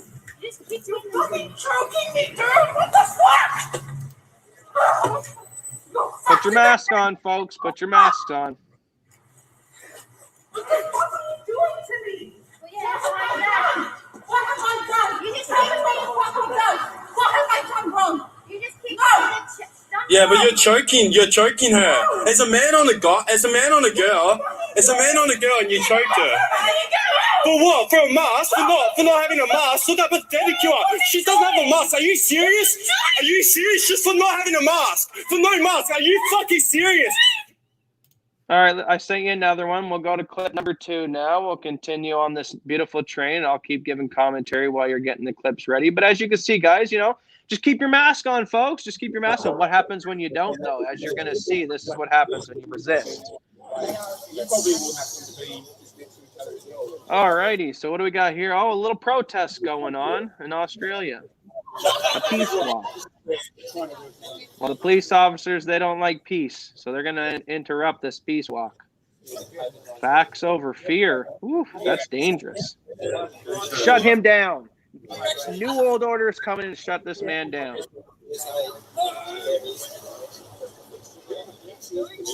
That's a dangerous sign. He doesn't have a permit for that. We are now. Because we're worried about this. We're worried. Oh, he's videotaping. Oh, that's a trigger for the police. Don't videotape.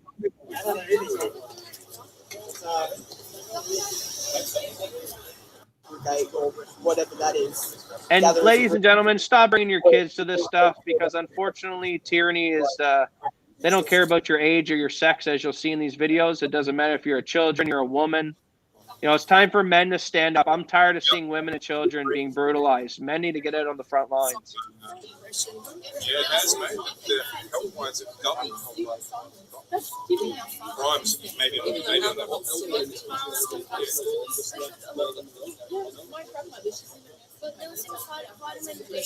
That's because people... Lock her up. The flu is coming into town. Lock that woman up. Bad woman. out there protesting without a mask when the flu's in town. It make us weaker. I mean, weaken our immune systems. So it will make the coronavirus more deadly than going. Where did you get your vitamin D from? The sun. Psychological damage to the kids, all this children seeing this stuff. I'm glad, you know, good job, officer. You created a little libertarian. Thank you. What about beaches? Is it the same as playing outside? People weren't allowed to go to beaches. Is it as fun as playing outside? No, you don't. You don't. This is the place of cowardice right here. Oh, here we go. They got the paddy wagon. Are you serious? Are you serious? She's got a baby. Serious? She's got a baby. Listen, how do you feel about it? What is going How on? do you feel about it? Let's just walk around.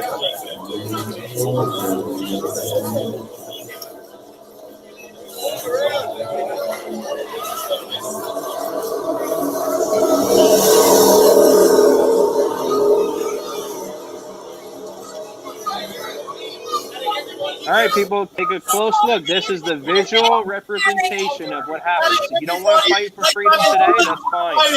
This is coming to a town near you. Are you going to fight when they're ripping your kids and putting them away in paddy vans? Well, it'll be too late then, guys.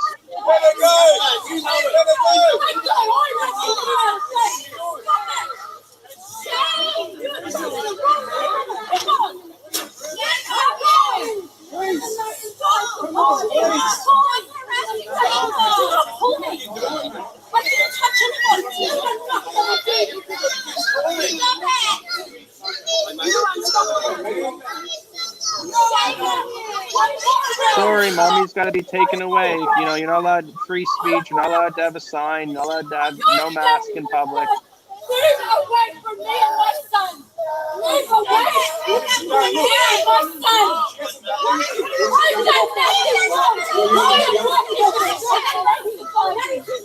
He needs to be with his mother!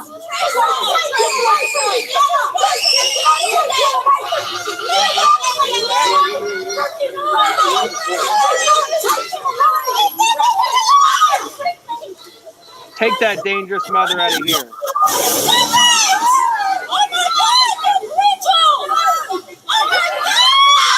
Yep. Take her right from her child. Rip her kid from her arms. Put her in the paddy wagon. Send the kid to a re-education camp. Teach him how great communism is. What is she under arrest for? What is she? All right, let's go. You can play the next video. We probably got a good enough one. Let's go to let's see what happens when a man. We've seen enough women and children. Let's go to a man now. Let's see what happens.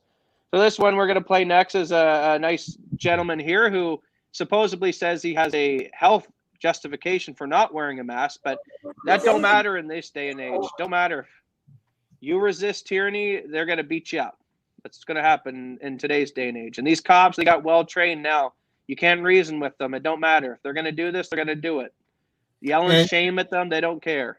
Not to mention the pretense. Oh, there's just a couple bad cops. There's just a couple bad apples. I seen about a fucking dozen of them there. I didn't see anyone that I would have perceived as good. I didn't see anyone standing to defend that lady.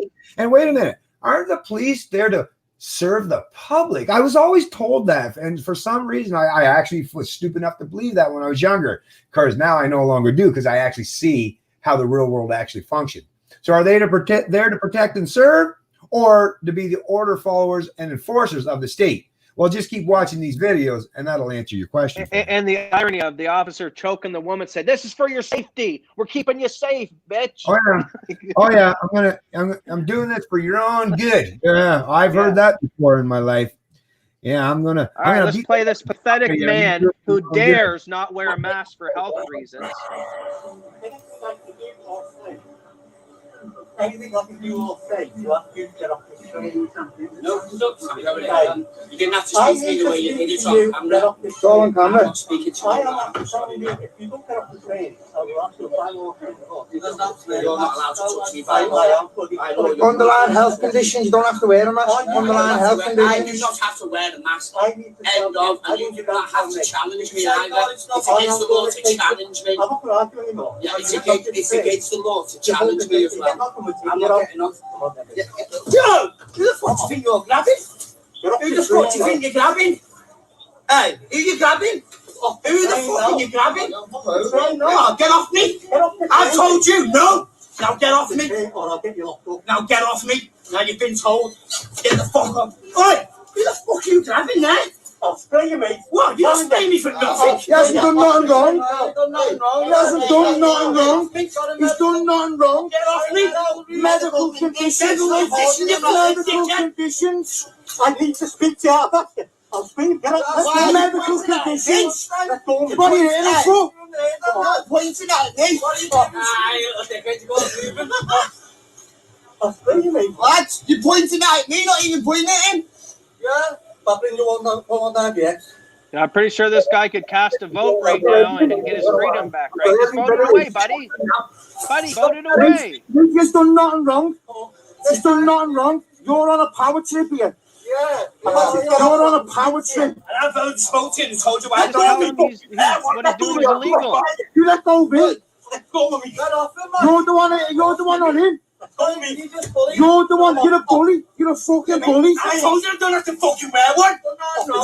By law, he doesn't have to. And as you can see, folks, the guy videotaping, shaming the officer. It's working very well.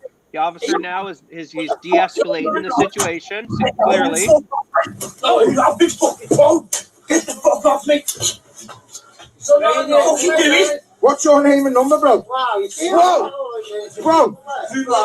Over there. Everyone watching agrees it's wrong, but it doesn't matter. They just watch it anyway. He's bang out of order. Chill out. Mate, it's him. It's the business. This is why I don't wear masks. Come on. Get off me. Tell him to get the fuck off me. Mate, This is why I don't have to wear a mask. it's all on video. You're bang out of order. I don't Oh, have the to officer's not social distancing. His mask is down now, but he's got to protect his Mate, man. he's bang out of order. Give him a real good taste of freedom.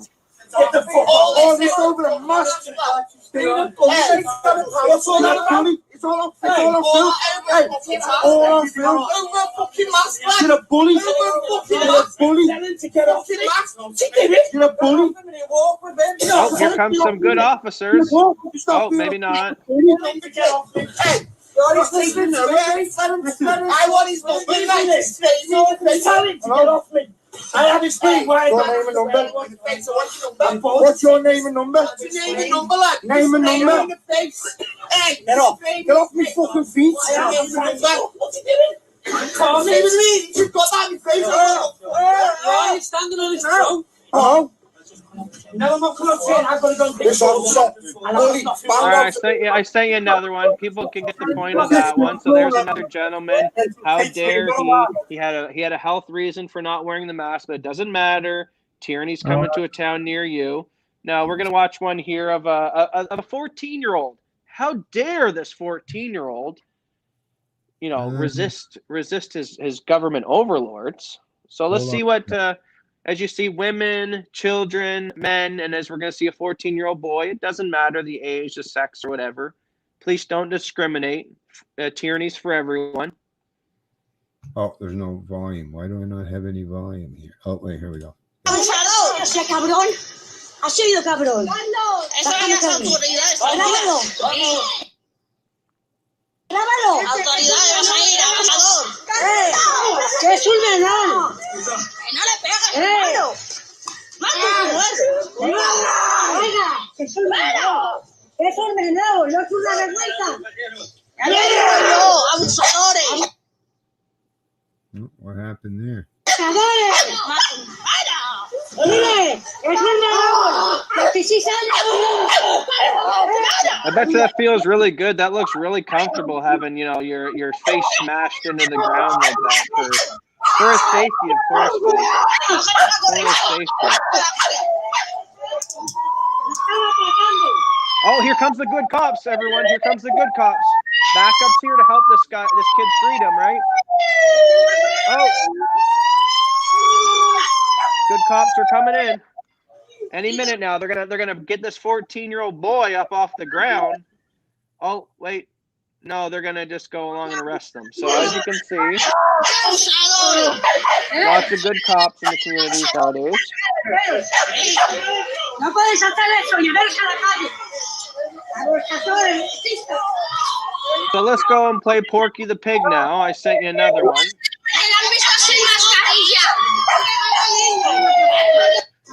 So the next video everyone's seen went viral on Australia. We're not going to play that video because you've seen enough of them. But the video obviously where the pregnant woman, she set up a Facebook group saying she's going to protest the lockdown. The Aussie cops come to her, basically the Gestapo You want me knocking to her play front that one or door.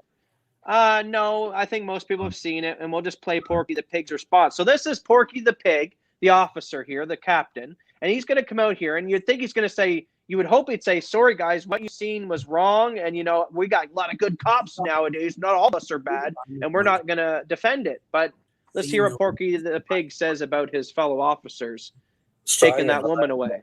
Okay, just one sec here. How dare she have the right to protest in Australia, where they have Commonwealth law? Home to protest is the best way to ensure that we can recover our lives, recover our jobs, and recover some sense of normality. Don't let selfish behaviour get in the way of this. If, however, you do take Don't be selfish, guys. Protest, we'll be ready for you. So while I won't go into the details, That 14-year-old boy was selfish. That woman was selfish.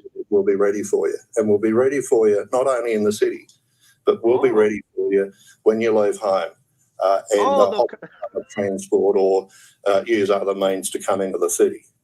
We will be ready to meet you. They'll follow you home. Don't worry, folks. But keep an eye at the protest. From coming into the city. So we're not standing by and waiting for people to come into the city. We'll be out there in the suburbs. We'll be on the roads and the public transport system to make sure everyone is complying with the restrictions. Look at the pentagram behind him, too, his little police logo. Saturday, coming into the city, you can expect that police will want to speak to you. Police will want you to explain. Where's your papers, Nazi? Reasons you have for leaving home. And of course, if you're leaving home or you've left home in order to protest, if you're outside your 5 kilometre bubble, you'll be held in breach and you will be fined.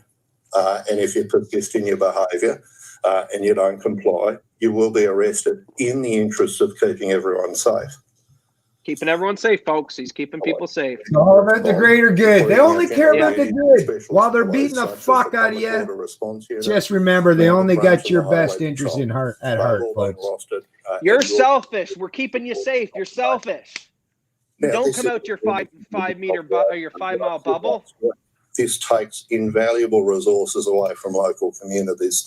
Anyways, just to bring up for that, actually, before you go on there, Matt, because if you for those in that are watching this, but that's Australia. Yeah. Are we now trying to suggest that Australians are now so much different from Americans, Canadians, Well, here I just sent you the next clip, which will proceed to be, which will be the Canadian, which it's coming. And what we're trying to get through to you folks today, like what Dad's saying, is Australia. It's coming to every city. This is the standard. It's just, parts of the world you have their higher freedoms than others. Those are going to be the last places that it's going to hit. But I'm telling you, it's already here in Canada. We're going to show you with this next video. It's a very scary video. Play this goddamn devil. Look at that smirk on his face. Qui ne pourrait pas être présent ici, qui demande brièvement est-ce que des ordonnances ont été émises à l'endroit des clients récalcitrants? Uncooperative clients. What do you do with them? Look at that smirk, Mr. Dr. GR, you piece of shit. L'ordonnance concernait justement 2 personnes qui ne collaboraient pas. Et on trouve que c'est formidable de pouvoir finalement utiliser. Finally work with this new legislation. Vous savez, avant, si on n'était pas en urgence sanitaire, le directeur de santé publique peut utiliser ce pouvoir pendant 72 heures, en attendant qu'un juge. They could only hold you before for 72 hours, but they got new rules now for you, scum. Nous avons la possibilité d'isoler quelqu'un pendant 14 jours. 14 days are going to take you away. Et c'est ce que nous avons déjà fait dans le passé. Et on a aussi, comme They're on l'a fait, force your cooperation, folks. Ouvrir l'enquête. Et on l'avait déjà fait dans le passé avec succès. They've done it in the past with success. The Nazis showed them it can be successful. Merci à tout le monde. Passez une bonne fin de journée. Look at that smirk on his demon's face. Look at that. He loves the power. He loves the control. Now, what are you going to do if you leave your home and violate those quarantine orders? Let's hear it from this. No, keep playing. Keep playing this devil-worshipping scumbag. Well, actually, I just wanted to bring in, because in addition, because there's that. But I also seen this morning. Let me just go back up to the top of the page here. They say if you violate your 14-day quarantine in Canada, they already have the legislation in place. You're going to be taken away to a secret COVID camp. And you know what? Who knows when you're going to get out? Maybe at the 14-day, we'll let you out if you get the vaccine. Because that'll be coming next, folks. And look at his grin. He's just, he's so ecstatic. He's so happy. The power. I can control people. I can keep them in the concentration camp. Before I can only have 72 hours. Now I get 14 days to torture these people. Actually, that one was actually the Post Millennial reporting on the exact same thing. So it was the exact same one. Watch, Quebec may detain citizens at COVID-19 isolation facility. Here, put this picture up. Put this picture up that I'm sending you now. My biggest thing is, though, and I'm seeing this thing constantly with, especially the people that are making the rules, the regulations, or the ones that are staying there. I mean, see a lot of old gray-haired gentlemen or ladies, right? Like I say, there's a cohort that has had so much power over successive generations for so long. They're very emboldened, and they've got basically they've been busy taking over, like I say, the education systems, the banking institutions. I mean, and like I say, not all boomers.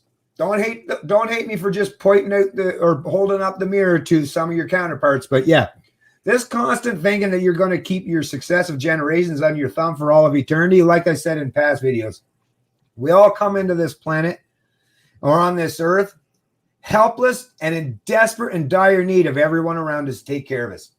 Do you think after a few successive generations have watched this kind of bullshit unfold? And yeah, the information is out there, the videos are out there. So it's not like the younger people who are all online. Unlike the old fucks that sit around watching CBC, CTV, or CNN or MSNBC all day and night. No, all those kids and grandkids and great-grandkids now, they're all watching what's taking place, what's unfolded. Just watch a YouTube video. Just watch every one of these YouTube videos and notice the thumbs down in comparison to the thumbs up. So the people, the younger people in particular, know what the fuck's going on. Yeah, sure, and you still have all the power, and you still have all the enforcers to keep your thumb on top of them.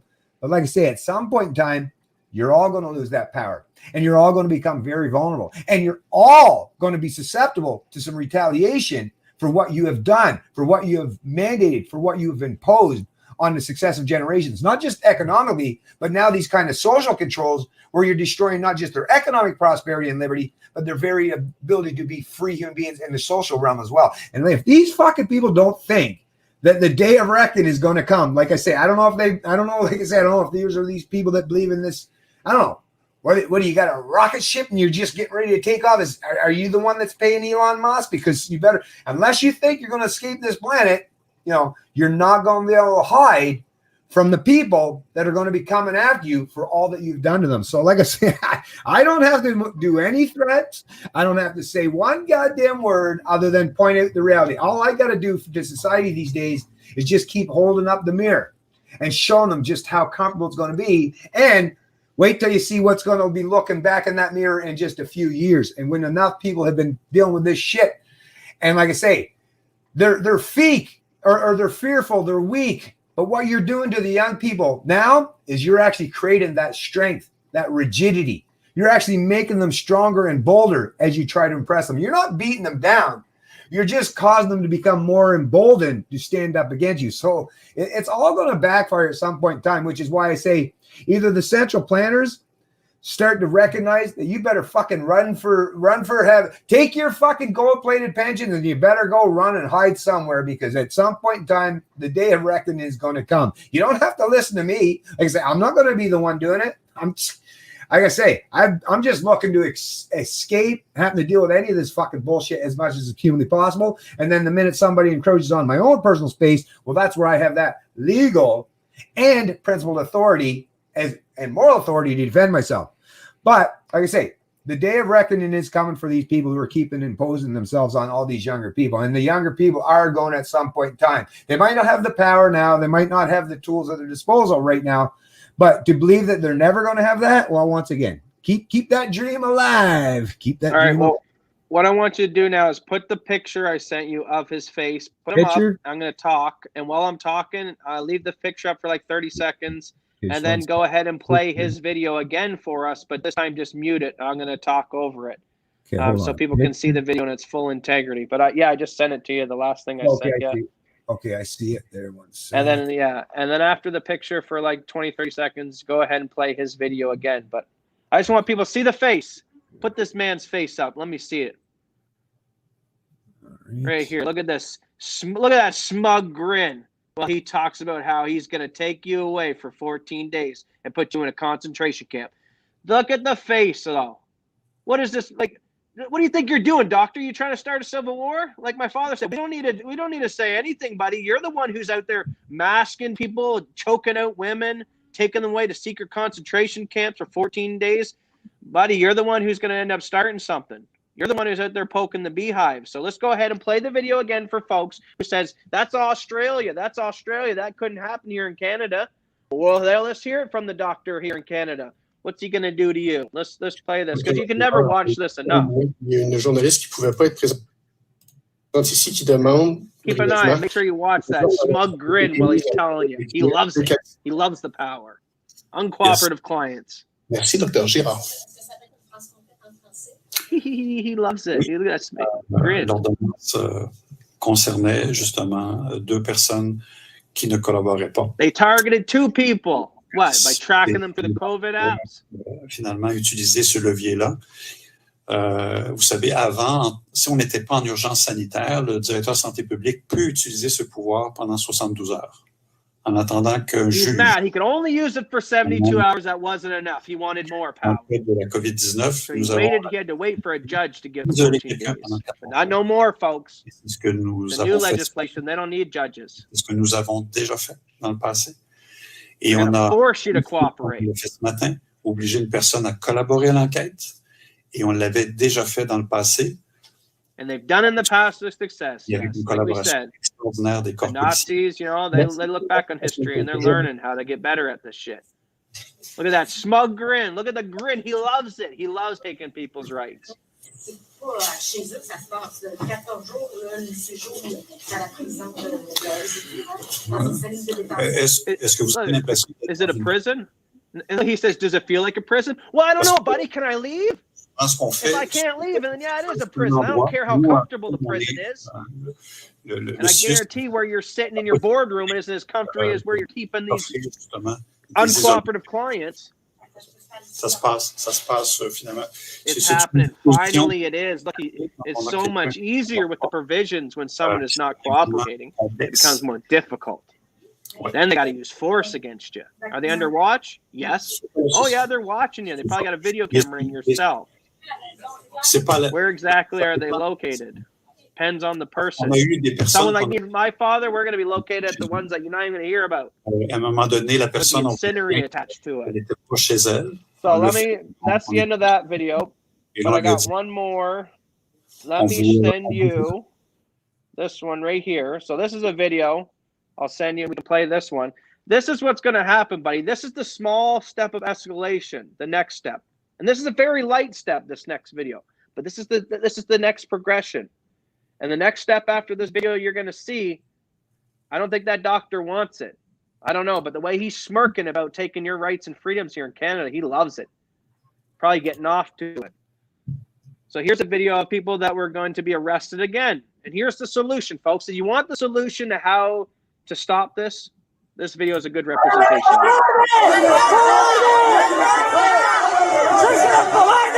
So there they have a lady who doesn't have a mask on. She's about to be arrested.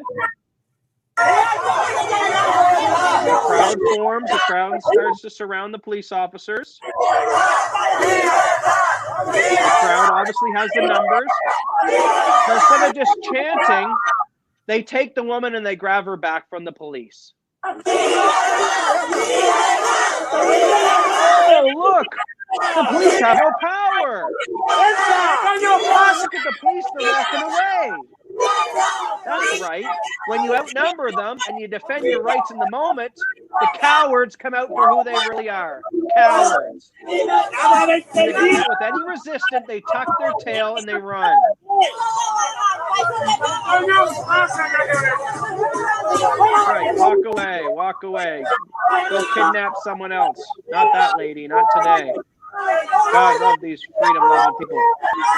So there, you can end the video. And the point I'm trying to get across in that video is, yes, if we can all watch these videos and we can agree, you shouldn't choke a woman out for not wearing a mask in public. When, you know, if you're in one country, it's totally fine to be outside in public without a mask. Another country, it's not. Blah blah blah blah blah. We showed you by the own statistics that this thing is no more dangerous than a flu.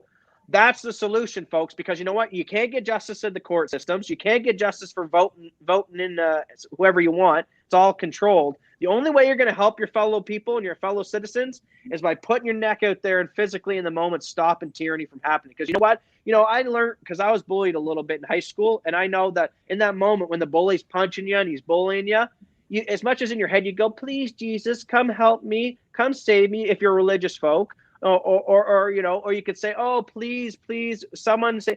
Nobody's going to save you when the bully's beating the shit out of you, okay? Whether you're religious, whether you're atheist, whatever your belief systems is, the only thing that'll stop the bully from beating you up is either one, you punching the bastard back in the head, or someone else coming over and punching him in the head. And unfortunately, that's where it's gotten to be. And this is what I'm saying, the doctor, this isn't a threat, but this is what's going to happen. People are going to start resisting the unlawful orders that they see as unlawful. And when that starts happening, what are the police's response going to be? Now, I'm hoping it's like most of those other police officers, like you said, when push comes to shove, a lot of these cops are cowards. And when they have a crowd of 50 to their 5 officers, they're going to tuck tail and they're going to leave and they're going to go home. Now, you may have a temporary victory, but like Porky the Pig said, that's all right, folks. We're watching you and we're going to come to your house after. So what are you going to do then? What are you going to do when, okay, they wait until all your friends have gone home and then they come knocking your door at 12 o'clock at night, like we see in some of these videos, catch you off guard, and they say, no friends around to protect you now, and we're coming in to beat the shit out of you and taking you to a concentration camp. This is where it's headed, folks. You need to start fighting now. Yeah.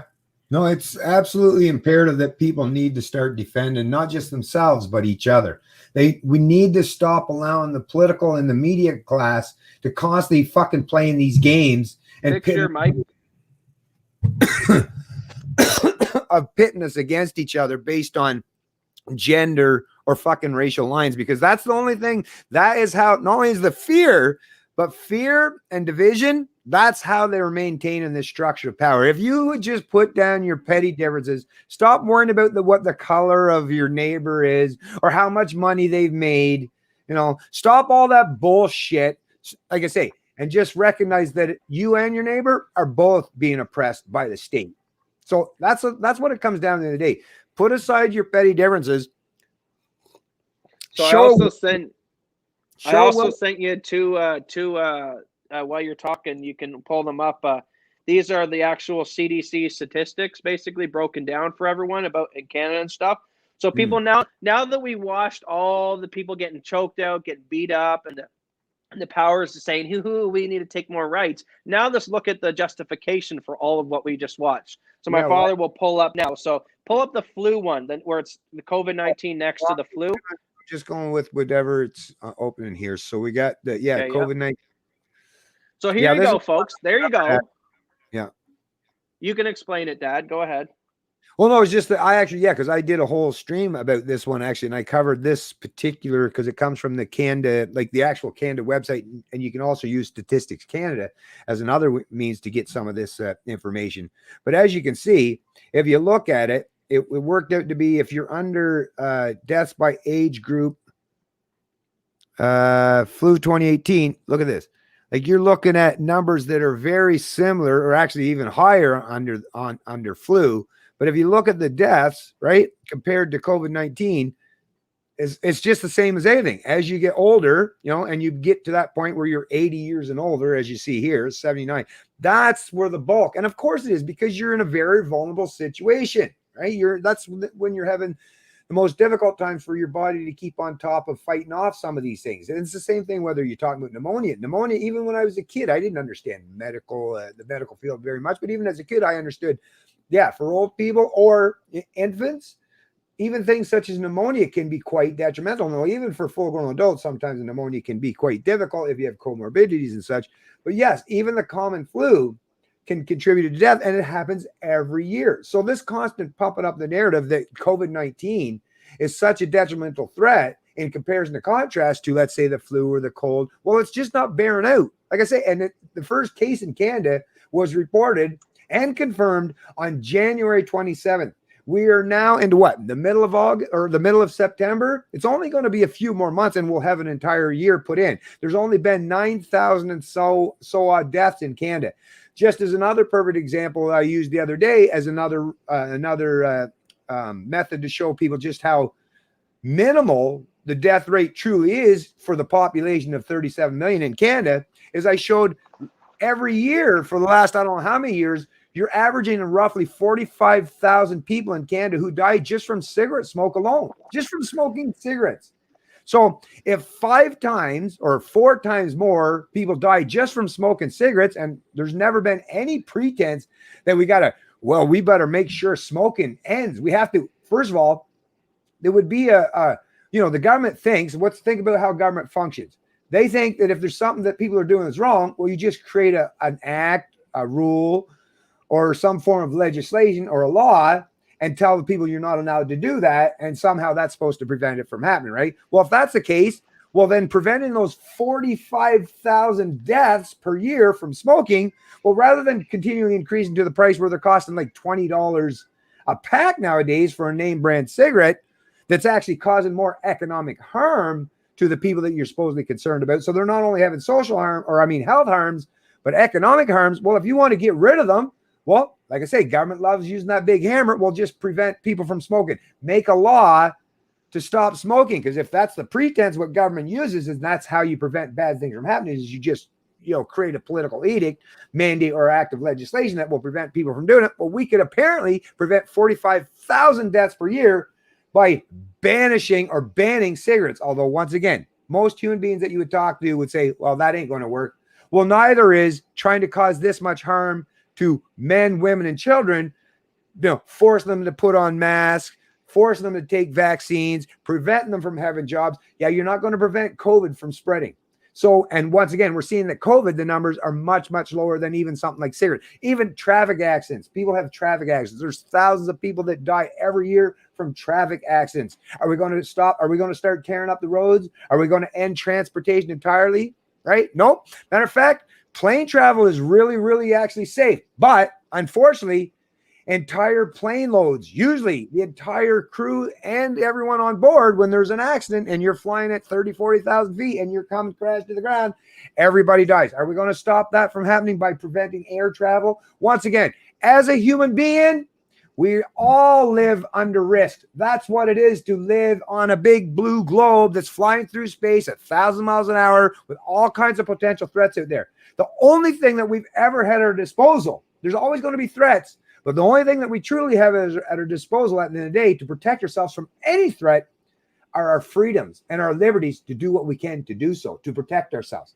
Once someone has restrained your ability to protect yourself, then now you are the one that has been placed in danger, and they're the ones who are placing you in that danger while trying to pretend or suggest that they're trying to help you. It's just like when I was growing up, and people that watch my streams for many years have heard me say this too. It's just like that goddamn boomer parent when I was growing up, whereas, if you ever did anything wrong and you hit some kid in the school ground, well, what's the boomer parent tell you?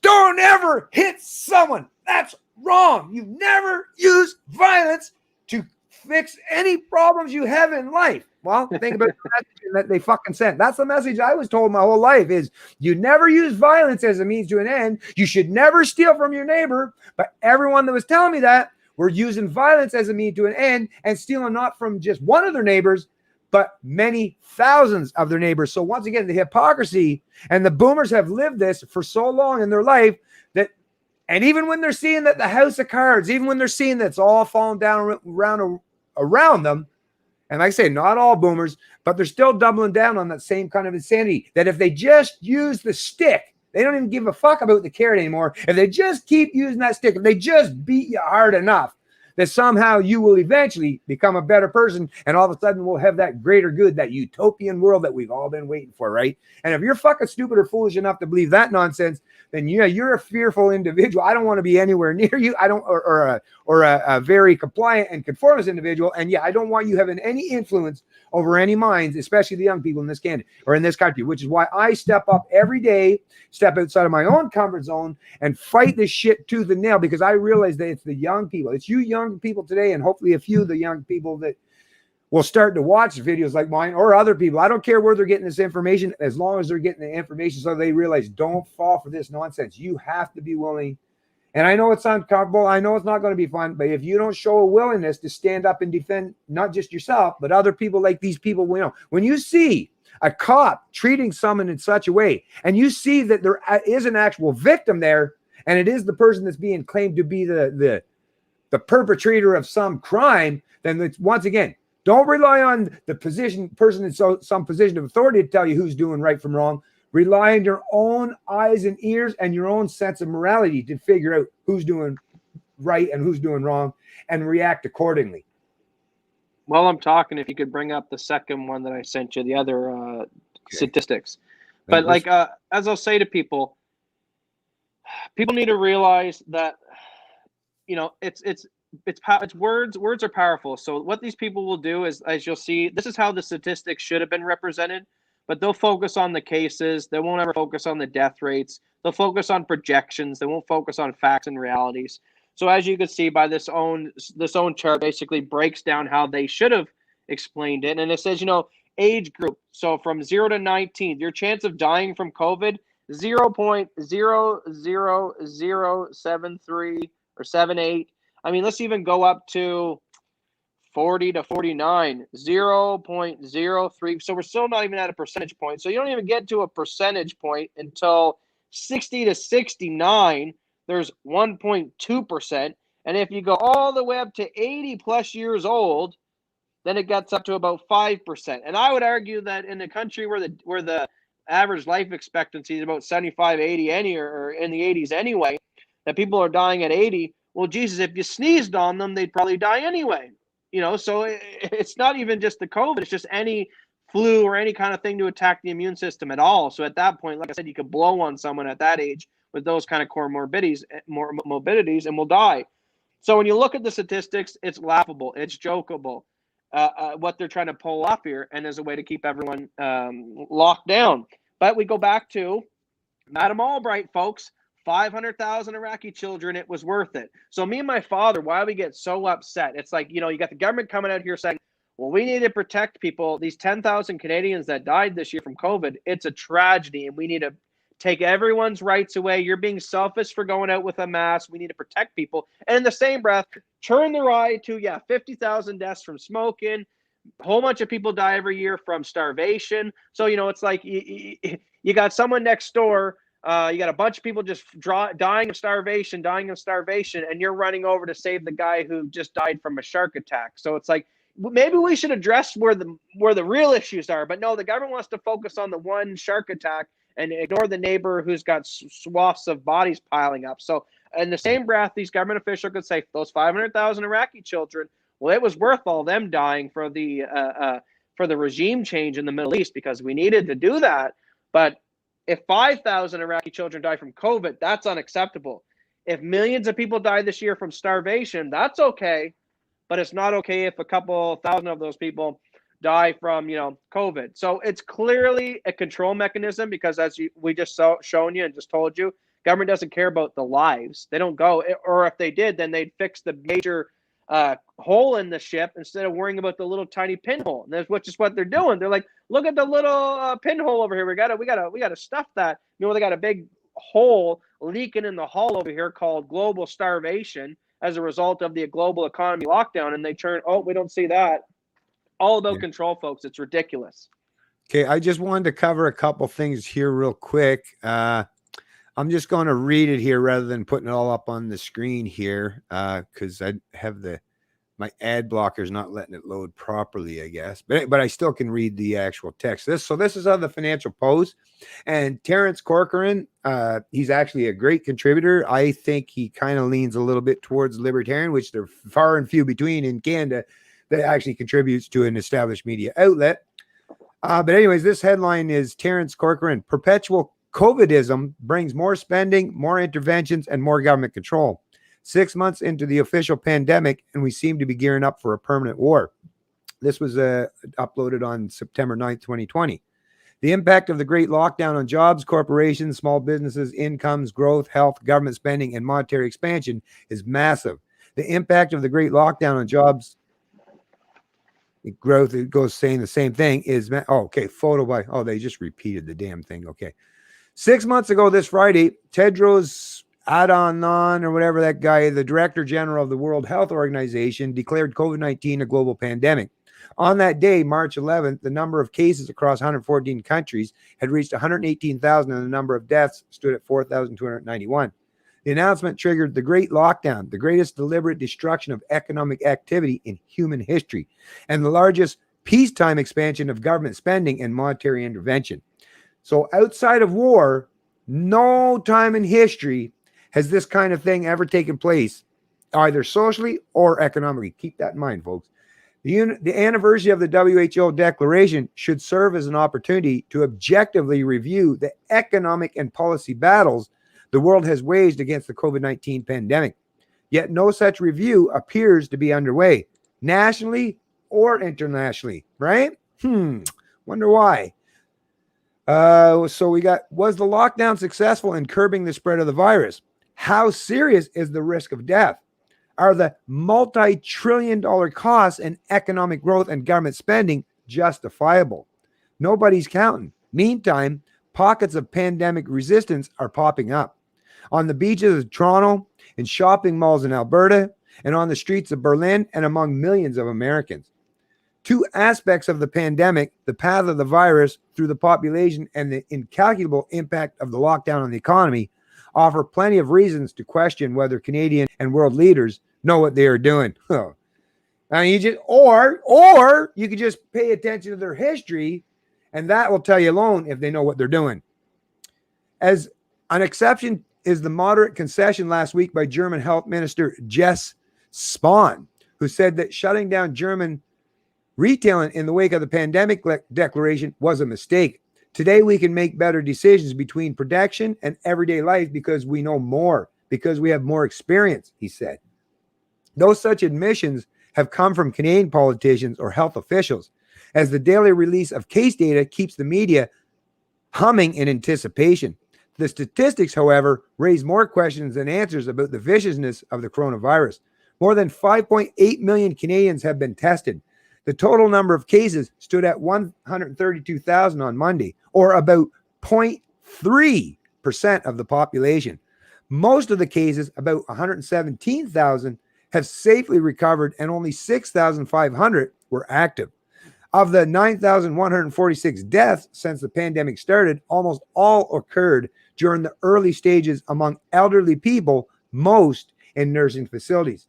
Those nursing facilities, once again, folks, are completely regulated and controlled by government legislation. They're the ones, it's government that controls and regulates the healthcare, whether it's in the public or the private. So when people say, oh, but it could have been a private facility, well, they don't function under anarchy. They still have to follow the guidelines, rules, and regulations that government imposed upon them. And based on those government rules, regulations, and mandates, well, it showed that they failed miserably. A full 85% of the people who have died, these elderly people, of that 9,146 number, were in these long-term care facilities, which should have been the one place that could have been easily preventable, because it's a closed-off facility where you can actually choose who gets to come and go, and you have immediate and instant access to healthcare professionals within the very institutions that you're talking about. These long-term care facilities is not just a hotel room for old people. There's all kinds of health experts and professionals within these institutions. But as we're seeing time and time again, even under that kind of scenario, the government failed these people miserable. So how well is government going to be at protecting you or the general public at large when they can't even do it under controlled conditions such as these long-term care facilities. So let me just finish a little bit more there, Matt. Through August, fewer than 200 people died from COVID-19, well below the spring and summer rate, when up to 200 people were dying every day. We are making progress, as the National Post Colby Cash suggests elsewhere in these pages. Does the virus's undeniable lethality justify the unprecedented economic upheaval imposed on the world? We don't know. We do, however, know that the impact of the great lockdown on jobs, corporations, small business, incomes, growth, health, government spending, and monetary expansion is massive. Global economic growth alone is expected to fall somewhere between 4.4 and 5% this year, a loss of US $5 trillion, folks. 5 trillion with a T, which was described by the World Bank as the greatest economic collapse since 1870. In Canada, a GDP loss of 8% or $140 billion this year alone, coupled with massive amounts of government spending, would put the cost to Canadians at $500 billion, with more to come. So that's $500 billion. Now, like I say, all these costs that are being forced or imposed on the people, once again, because when people say, oh, it's because of the virus that we lock down the economy. No.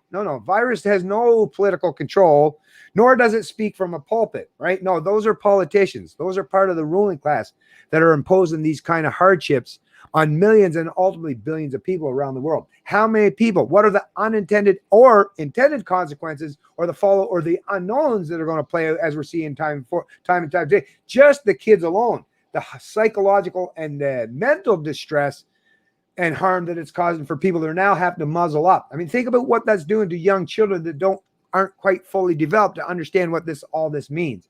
This kind of takes me back to the Cold War bullshit when I was a kid, where at least the threat there was actually, it was very real, not just perceived. There were actual nuclear weapons, directed and pointed at the West.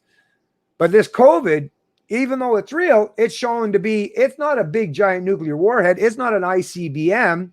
It's basically akin to something that, as we've seen based on the numbers so far, not much worse than the common flu or things such as pneumonia, which once again, it's going to happen regardless. So why is this all taking place, folks? There's an underneath or a hidden agenda underlying this, and it has a lot to do with completely reinventing the economic system in the West, because the Ponzi scheme is up. They got to create a whole new Ponzi scheme, and trust me, there's going to be a whole lot of people that's going to be harmed along the way. So this is why we got to, like I say, find ways to escape. They're going to bring this to you, and the only power you have, other than, just like when Matt was showing those videos, the only power you have is, yes, when they bring violence to you, is to retaliate by defensive measures to prevent that violence being imposed on you. But outside that, the only other thing that you have at your disposal to protect you from the social and economic harms is to exit stage left or right, whichever way you want to go. Find your own means or measures to defend yourself, to protect those you love, and create some kind of economic structure within your local community. So whether you got to go start a farm or grow yourself a garden, make sure you've got access to clean water. Do what you can to protect yourself and provide for yourself and those you love, because eventually when this stuff all comes crashing down, just like what happened under the Great Depression over 100 years ago, or almost 100 years ago, the people that survived, the people who thrived, the people who got by and lived to tell their tale, that live to fight another day, are the ones that, escaped the big cities and put themselves in situations where they could protect themselves, where they weren't vulnerable and susceptible to relying on government or handouts as a means to protect themselves or to stave off, starvation or any other kind of economic position. So this is what we got to do, folks. Find ways. Don't tear the system down. The system is not going to allow you to tear it down, and there's too many people who benefit from the system. So rather than tear it down, build something anew alongside but outside of the current system. That is your best defense to protect yourself and those you love. Anyways, that's kind of what I wanted to cover in terms of that part there, Matt. Yeah. No, I was just wondering if you've seen that video that got circulated where a guy actually filmed the encampment of where a lot of these aggressive Antifa guys are camping out at night, right? Because we now know for sure, it's facts, that a lot of these people who come in from out of province or out of town or out of city, right? They travel into these cities to create this issue. So Well, a lot of people were wondering, well, where do they stay? Where do they come from? Where are they? So I sent you a video, the latest one. You can go ahead and play that. In And Canada, this is Where's in the U.S. This is in the U.S. And it's basically, to the public's eye, what it looks like is it looks like a fencing with a bunch of homeless tents inside it. And on the front of this tent, in this facility, they have a big sign, and the big sign basically says, this has been funded by the city of, I think it was Portland where this might have been, but one of these Democratic cities, then has a bunch of people who they donate to. But to the public's eye, it looks like it's just a homeless encampment that the city's putting in money in and buying them tents so they have a place to go. In all reality, it's where actually the Antifa and the badass people, the bad actors, are being held when they go in at night and mingle in with the Black Lives Matter movement. Because I'm going to break down that in a second. Yeah, I'm going to try to play it here. Well, why don't it play? Why is this not playing? Just going to grab something while you play that. You probably have to unmute it. It looks like, no. It is muted, but I can't even get it to, like when I go over here, it's not even allowing me. Oh, that's because I'm down. The same violence that they show every single night. You guys do that every night, right? Yeah, I knew it. Yep. This is where they house the rioters. This is where the rioters are housed. Yep. They all look over there. Look at that look. That's a look of violence. Every single night. Oh, there's Trumpet Man. There's Trumpet Man right there. I knew it. This is where they house every single rioter. Okay, it's official. Housed by the city. No, I'm coming down, brother. You don't got to throw nothing at me. Hey, look at that. Man's about to shoot me with a slingshot. He's such a dumbass. Couldn't even hit a fucking thing right in front of him. Continue on. While I videotape this assault.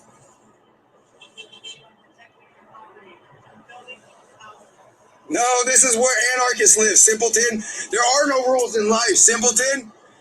Are you not an anarchist? There are 0 rules.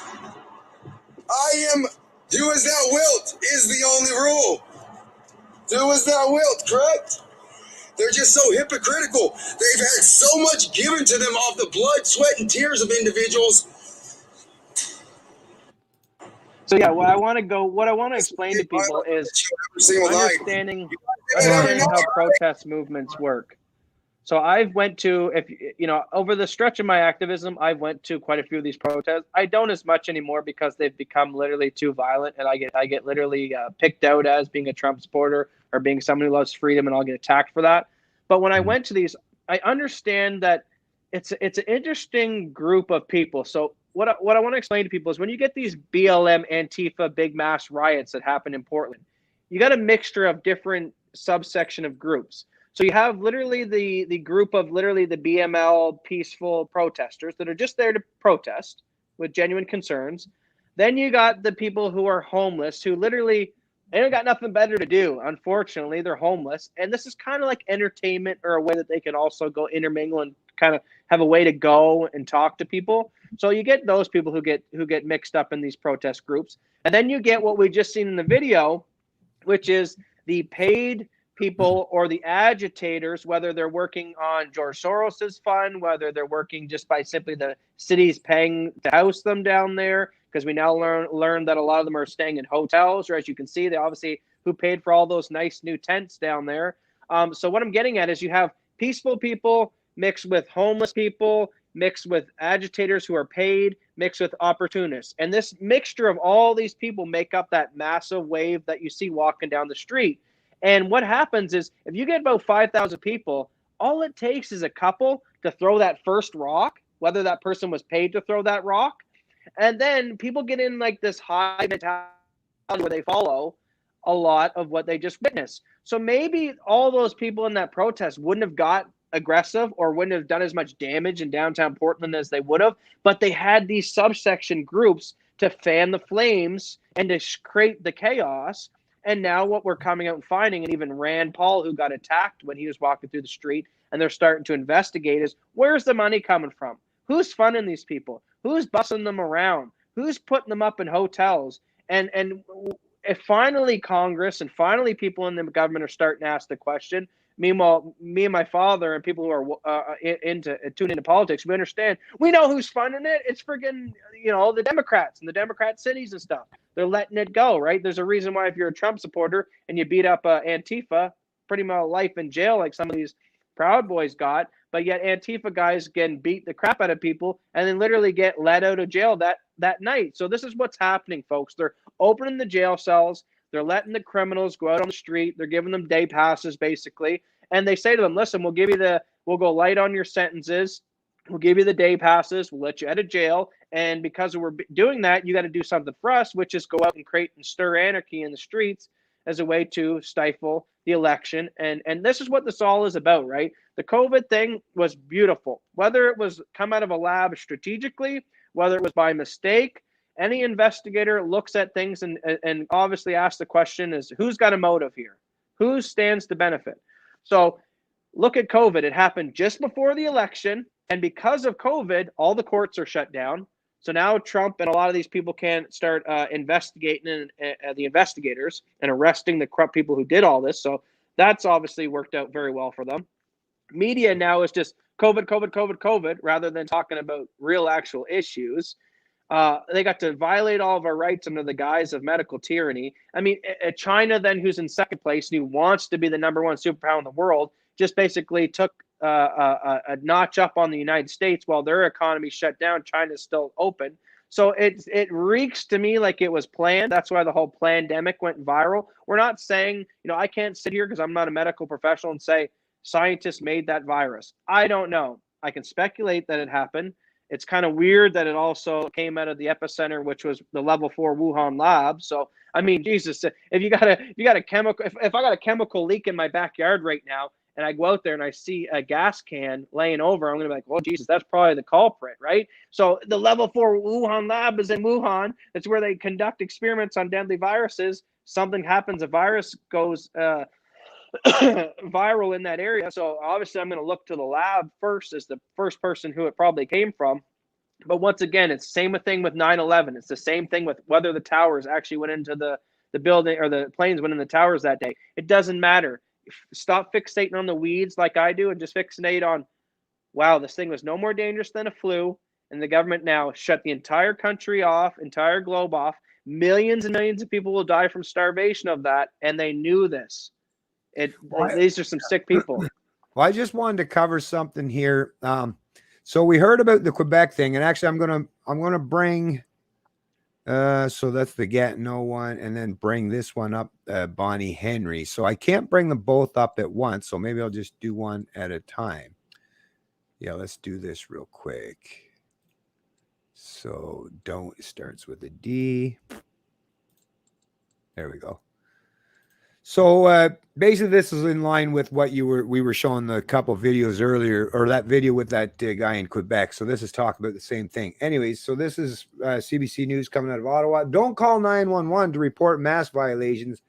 Gatineau police plead. Starting Saturday, police across Quebec can hand out fines for non-compliance. Gatineau police say they have taken note of the Quebec government's announcement that it wants to see stronger enforcement of the province's COVID mask rules, but are asking residents to refrain from calling 911 to report offenders. Well, I would say, yeah, stop being a fucking rat. Starting Saturday, police in Quebec will have the power to issue fines to anyone caught not wearing a mask in accordance with public health guidelines, right? So this is the part that I want to quickly do a switch over. So according to public health guidelines, so the public health guidelines is what's given the politicians the political cover and these mindless enforcers the cover for them to go out and cause harm to a lot of people in Quebec for not daring to comply with these mask mandates. So like I say, so let me pull that off. Now that's in Quebec. And Canada's a big country, but hey, it's still one country, and we all are supposed to be functioning under the same kind of health. Like, we all understand science, right? Whether you're in Quebec, British Columbia, New Brunswick, I mean, science is science, right? We don't get different sciences for particular provinces, right? Science is science, math. 2 + 2 is 4 in Quebec, and 2 + 2 is 4 in BC, right? But check this out, folks. Okay, share. Now look at the difference here now. the difference here is, well, this one's coming out and it's posted September 11, 2020. So both of these articles are basically coming out basically at the same time.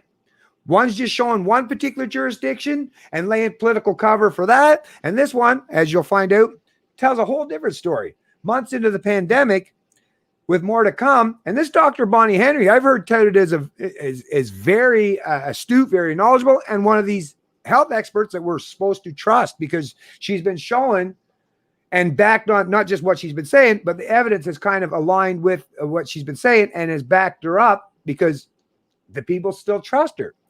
6 months after everything changed, BC's top doctor is staying the course. By the time Dr. Bonnie Henry walks into the Marbled Library in the BC legislature at 9:30 a.m., her Wednesday is already well underway. In less than 3 hours, she'll be in a conference call, walking dozens of reporters through the provincial plan for handling the pandemic during the winter flu season. An hour after that, she'll step onto the podium to announce the plan to the public. She still doesn't know exactly what she'll say. She'll approve the finishing touches shortly before this announcement, but she had one word to summarize what BC needs to be doing going forward. Refocus, she said. After 6 months of managing BC's public health response to the pandemic, Henry's trademark calm and compassion are still intact, even though she has recently faced her first bouts of criticism. And despite the pandemic's constantly evolving challenges, she still leans on the science-based approach that has guided her 30 years in the field. So this is a woman that's taken a science-based approach, not just because she's in the expert or that she's in the healthcare field. She's not relying on her own subjective opinion. She's basing it on that science that has guided her over the course of the 30 years in her career. And what has she learned in that? Let's find out. Henry said she was sleepless the night before her last sit-down interview with CBC, The National, on March 12th, just as the pandemic began to feel real in BC, and apprehension is high again as the province deals with a spike in cases. BC has beaten its own daily records for new cases a number of times in recent days. So just like as if the Quebec government was using the excuse, but there's more outbreak now, so we got to tamp down on it, right? Well, like I said, but despite the alarming numbers, Henry seems confident the province is in a better place than it was in March. We knew that it was going to happen, she said of the summer spike, but we also know that we know how to control this. We do it through case management. We do it through contact tracing, trying to keep a lid on it and trying to keep it away from those we now know are more vulnerable. So once again, protecting the elderly. BC officials are asking people to shrink their bubbles, reverting to a maximum of 6 people for the fall. Henry said the public needed to have a more relaxed summer for the sake of their mental health, but that time's over. People need to vent, she said, slowly gesturing around an imaginary bubble. We have to find a different balance now. Okay, so where is it? It's a fairly long article. I want to get to the point. Here we go. Yeah, recently some members of the public, particularly parents and educators, have questioned Henry's advice on at least 2 key issues.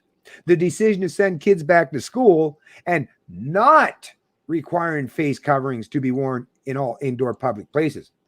That's hard for me to hear because absolutely the most important thing we want to do is have children back in a learning environment and to do it safely for everyone, Henry said in response to the criticism from parents.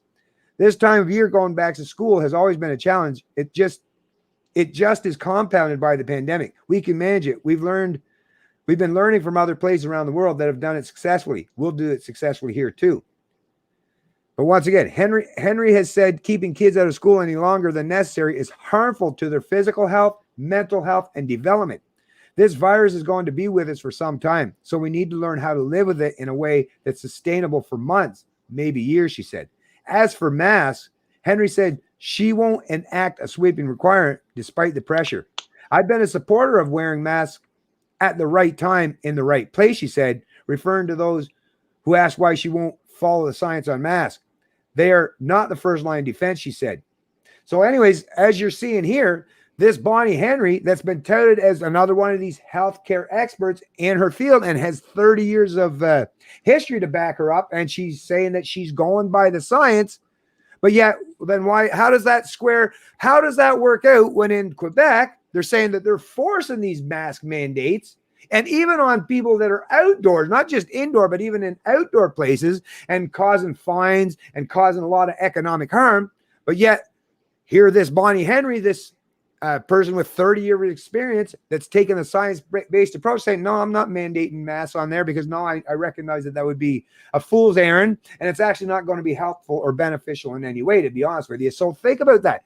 Even in Canada, they can't even line up their ducks in a row well enough to keep even their so-called experts parroting the same political bullshit talking points. So once again, when you see even a health expert like this woman countering the bullshit from another so-called health expert in another province, at the very least, that should make you question some of the orthodoxy and some of the political narratives that those in the establishment media are using, or others in the political class, to keep you confounded, confused, and fearful of everything out there. So the evidence is in, folks. They're saying one thing on one side of their mouth, and depending on what part of the country are, and on the other side, they're punishing people for doing the exact opposite as what this Bonnie Henry is suggesting. So what is up with this? Is it just about power and using that blunt instrument of force and compulsion towards people to bully them into submission? That's what I would suggest. And that's what they're doing in Quebec. And you look at the face of that guy, like Matt was saying, that's someone that really enjoys his power. Based on this Bonnie Henry and what she's talking in terms of masks, maybe not so much such of a power tripper, and more of a understand that actually, even if I could use that power, because she's in the same kind of position of power, being the one at the highest echelons of public health in BC, she could impose the same mandates that they do in Quebec, but she realizes that it's going to cause more harm than good. So she's erring on the side of science and making sure she's not causing unintended or intended harm to people needlessly, whereas in Quebec, they're going in an opposite approach. So whether you want to, like I say, who you want to listen to, that's up to the air. I don't tell people what to do, but at the very least, there's enough discrepancies in this country for you to at least question it. And when people say out there that you just have to wear a mask because this particular expert said so, well, then you might want to point them out to Bonnie Henry, because apparently she's got quite the reputation and she's saying the exact opposite.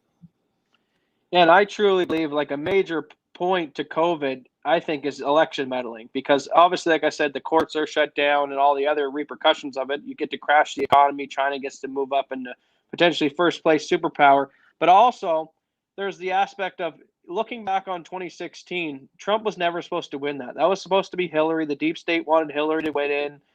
That's why they chose to ignore all of her Hillary server violations that could have put her in prison, but they chose to ignore that because she was supposed to be the president. Trump getting in was a complete mistake. It threw them for a loop. So now all these people are looking and like, we can't make the same mistake we made in 2016. So understanding what we know is, as the left in America gets more and more radical towards the further sides of the left into more communistic values, they're bringing more people to the center, and they're bringing more people who want to vote for Trump. Even the people who were Democrats before are now saying, okay, you guys are crazy. You literally want to destroy America, burn the cities down, defund everything, blah, blah, blah, blah, blah. So a lot more people this year, I think, are going to vote for Trump than even in 2016, because it's made the country more divisive. So because of that, they're looking back at 2016. They're like, Jesus, we barely won, and Trump actually won there. So this in 2020, there's probably more Trump supporters now that they've seen a track record of the man, and he actually got things accomplished. So what do? Well, that's COVID is such a great idea, because then you get to bring in the mail-in ballots. And we know even the Trump himself has said mail-in ballots is ripe for fraud. You know, if you go up to someone's house as a mailman and you throw in 5 or 6 ballots in the mailbox, who's to say someone doesn't come along, grab them out of your mailbox and vote for you? They go missing. Like, there's so many opportunities in which it's ripe for fraud. Now, I also shared with you, Dad, and I want you to show, it's the very last video I sent you on Facebook. Okay, I'll just get that one. Okay. Yep. I just wanted just one more thing, and then we'll get to that, because this is another important point I wanted to make, and then I think I'm pretty much done on my end is what I wanted, the things I wanted to get out. Okay. But just so I don't forget. So let me bring this one up. Okay. Let me see here. And so the last little bit, we're going to have a lot of fun. We're going to get into some fun stuff and make you guys laugh before the end here. So like I say, whether you're compassionate towards the immigrants or asylum seekers, or you're just a Canadian that's concerned about, your family members, your co-workers, or your community, or whoever it is, your spouse, your children, what we're seeing today is, well, the push for mass immigration. I'm not even going to get into the economics of that, but it is government that's been pushing up these mass immigration programs and bringing lots of people to Canada. And what we're seeing today, well, New Brunswick is another example where they accused this doctor, and he was from, I believe, Nigeria. They accused this doctor because he had went to Quebec and came back, and apparently some COVID outbreak happened up in the northeast part of this province. Well, they tried to blame it to this guy. So this is a guy that typically the ruling class, we need these immigrants to come here. We need them to help us because we don't have enough people to fill these jobs in healthcare to take care of all these aging elderly boomers and the greatest and silent generation folks. So we need to bring immigrants because apparently the Canadians that are here today, apparently they're just either not enough of them or they just don't want to do these jobs, I guess is the excuse they try to use, or they just, too stupid to do them. So we need to bring all these immigrants here. Well, I would say even as an immigrant, like I say, I've already taken my position and told what other Canadians, what I think in terms of bringing these immigrants here. I've talked about that from the Canadian perspective, but let's talk about it now from these immigrants' perspective. Now this gentleman has had his reputation and his potential career put on hold and possibly sidelined based on something that may prove to be at some point in time a false accusation, because as the evidence is starting to unwind now, and maybe this guy didn't actually have contacted COVID in Quebec, and maybe he didn't spread it because apparently he might have had a false negative test. So this guy is being targeted. He was supposed to be brought by the ruling class here to help people out, to be a doctor in Canada, to fill these positions that supposedly no one else in Canada can fill. And now they're targeting him, and they're using the fact that he's an immigrant and then allowing people to bully and pile onto him and think, oh, well, look at this guy. This guy, get him the hell out of this country, right? And start pointing their fingers at him. Well, if I was that immigrant, I'm thinking, well, wait a minute. I was coming here. I was trying to help you people out. You told me you needed doctors, right? Well, the same is going to be the example of this particular scenario here. And we've seen a lot of these people too. So this is under the health file for CBC News. COVID-19 has taken heavy toll on female immigrants working in healthcare reports. So you got a lot of these ladies and men probably too, but I would suggest probably a lot of women from these foreign countries, whether it's South America or whether it's Middle East or North Africa, that are coming to Canada, and they are coming into these healthcare positions, usually entry level, like orderlies, the ones that are taking care, doing the jobs that a lot of people, yes, typically don't want to do. But now we're seeing it's having an effect on them. So it's having an outsized effect on these immigrants. So not only are you causing harm to the Canadians, both socially and economically, and destroying a lot of their potential job careers or potential in terms of going to these positions, but there's another thing too. Why aren't Canadians themselves stepping up to take care of their aging and elderly fucking parents themselves rather than offloading that to someone else, whether it's another Canadian or an immigrant that's new to this country? Because it's causing harm to, like I say, the Canadian citizens and to these immigrants. And these immigrants are going to be targeted. They're going to be blamed. And now they're actually going to suffer some of the consequences of this COVID outbreak and being placed in these facilities. So like I say, you got people that are going to target them because they're the ones that are in these facilities. So when you're hearing that 85% of the people who are dying in these long-term care facilities, yeah, you better believe a lot of Canadians are going to say, oh, well, that's probably because they got all them damn immigrants in there, right? So now you're turning more and more Canadians to use that blind collective bullshit where they're going to targeting some of these people from immigrant communities that are coming to this country and treat them unfairly or as second-class citizens, or just by these COVID outbreaks happening and them spreading around because they're being shifted all around from these different facilities. It's not that they're choosing to do that, but they're being forced to do that so that they can fill up these positions. Like I say, it's causing harm to everybody, which is why, once again, we got to get back to something remotely resembling where people can be held to account. The minute we're placing all these resources and in the hands of government where they get to pick winners or losers in the economy and nobody has an ability to hold each other to account, well, then it's going to be turning into what we're seeing right now. It's just a blame game where we're all once again targeting and pointing the fingers at each other rather than those fucks that are sitting high on their horses that are really the culprits that have caused the bulk of this mess to begin with. So that I won't even get into actually reading the article. But yeah, like I say, whether you're someone that's feeling compassion towards these immigrants that are come to this country and filling some of these positions, or you're feeling for the people in these facilities that are susceptible to these harms that might potentially, we don't know, because once again the evidence isn't in yet, we don't know how it's all playing out. Are the immigrants bringing it in, or it's just by sheer fact that outbreaks are taking place and they're just because they're having to be moved around to different facilities? Is that how it's being spread? Right? It could be a lot of reasons, but once again, without clear and concise language and information being presented to Canadians properly, it's once again setting us up for the blame game. We're going to be looking at each other as enemies or a threat to each other, which once again is just going to keep us divided and ultimately conquered. So that's all I wanted to cover with that one, Matt. So yeah, what you wanted me to bring up that other video? The last thing I sent you. So I'm going to get into election meddling is what I want to talk about now. So the those on the left, the Democratic Party, the Nancy Pelosi's, the Obamas, the Schumers, all them type of people were so quick in the 2016 election and even now to talk about. This is just with text, right? Yeah, okay. Yeah, just text. Yeah. Okay. So they're so quick to talk about voter fraud and election meddling and the Russians meddling in the election. I mean, I'm going to show you right now election meddling. So this is Donald Trump's president of the United States, the president of the free world's personal Twitter feed.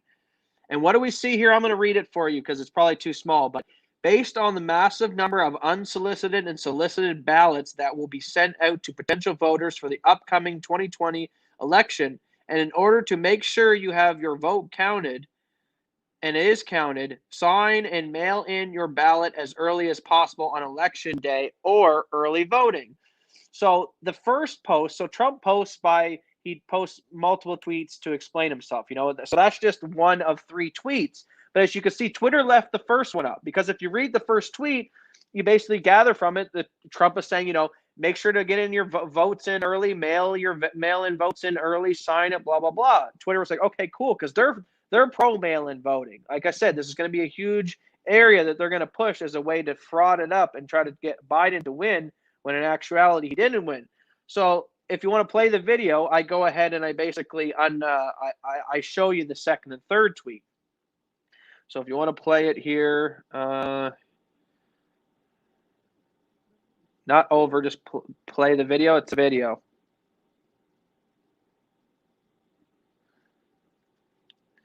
No, go back to it. The previous one, and then just play the video. Okay, yep.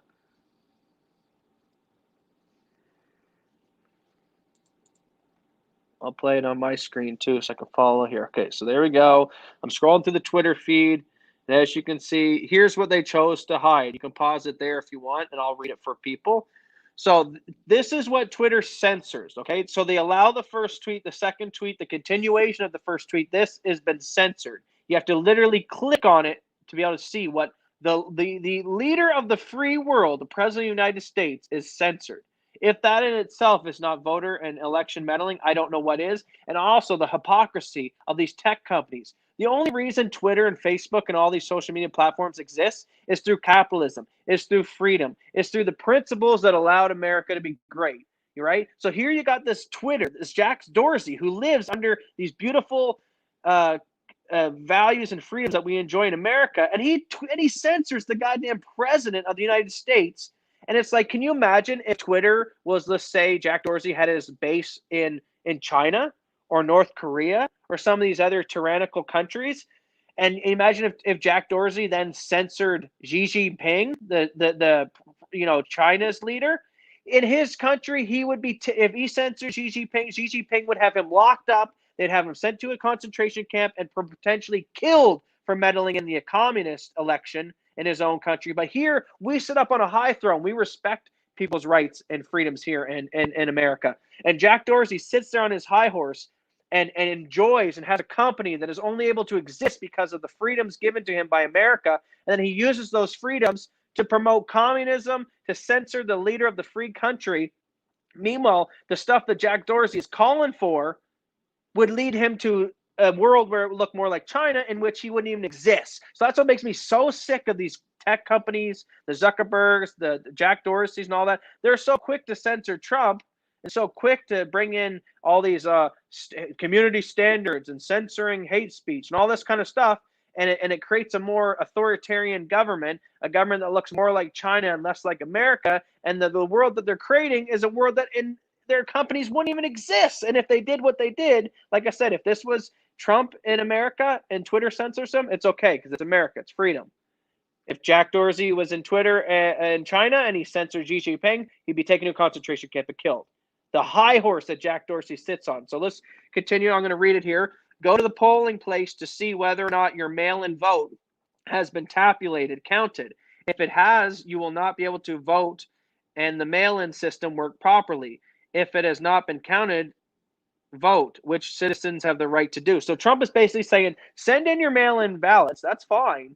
But also go vote at the polling station. That way, when you show up to the polling station, if you cast a ballot and this computer or the lady there you cast a ballot with says, sorry, sir, the system has flagged you and said that you've already voted, then you can't put in a second vote. But then it shows you, it gives you the comfort that when you put the the ballot into your mailbox attached to your house and it got taken away, that it actually counted and got counted. And that's a way when you go to the poll to confirm that, because the system will flag you, like Trump saying you won't be able to vote twice. If in fact you get to the voting pool booth and you've already done the mail-in ballot and it said, okay, you can vote again.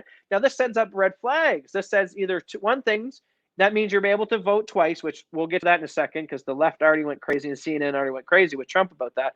But it shows you that if you can vote again, that your mail-in ballot, whoop, it went poof and disappeared through the mail, is what we're scared is going to happen. And vote mail-in ballots is right for fraud. So Twitter goes, oh, we'll allow the first tweet because that's promoting mail-in ballots. But then the second follow-up tweet where he's saying, oh, go vote in person to make sure that the mail-in ballot actually got to where it needed to and it was actually a valid vote. They're like, whoa, we got to censor that, shut that off, violates community standards. And the tweet, how they're deeming it as how Twitter says it violated Twitter's rules about the civic elections integrity, is Twitter is trying to promote COVID's dangerous, don't go to your local mail-in booth, everyone stay at home and mail it in because it's too dangerous. You go to the booth, you might catch COVID. And now me and my father, like we said earlier on in this podcast, we showed you that the whole flu by CDC's, the numbers we showed you are from the government's own websites. We're not pulling fake news here. So COVID is no more dangerous than the flu. And you got Jack Dorsey and this tech companies censoring the leader of the free country saying, don't go and vote in person. We want everything to be mail-in ballots. As you can see, the Democrats, the media, the Jack Dorseys, the social medias, they're all colluding. This is voting election meddling. This is the real crime that's happening. So if you want to, I'll play it even on my end, the third tweet that he gets into.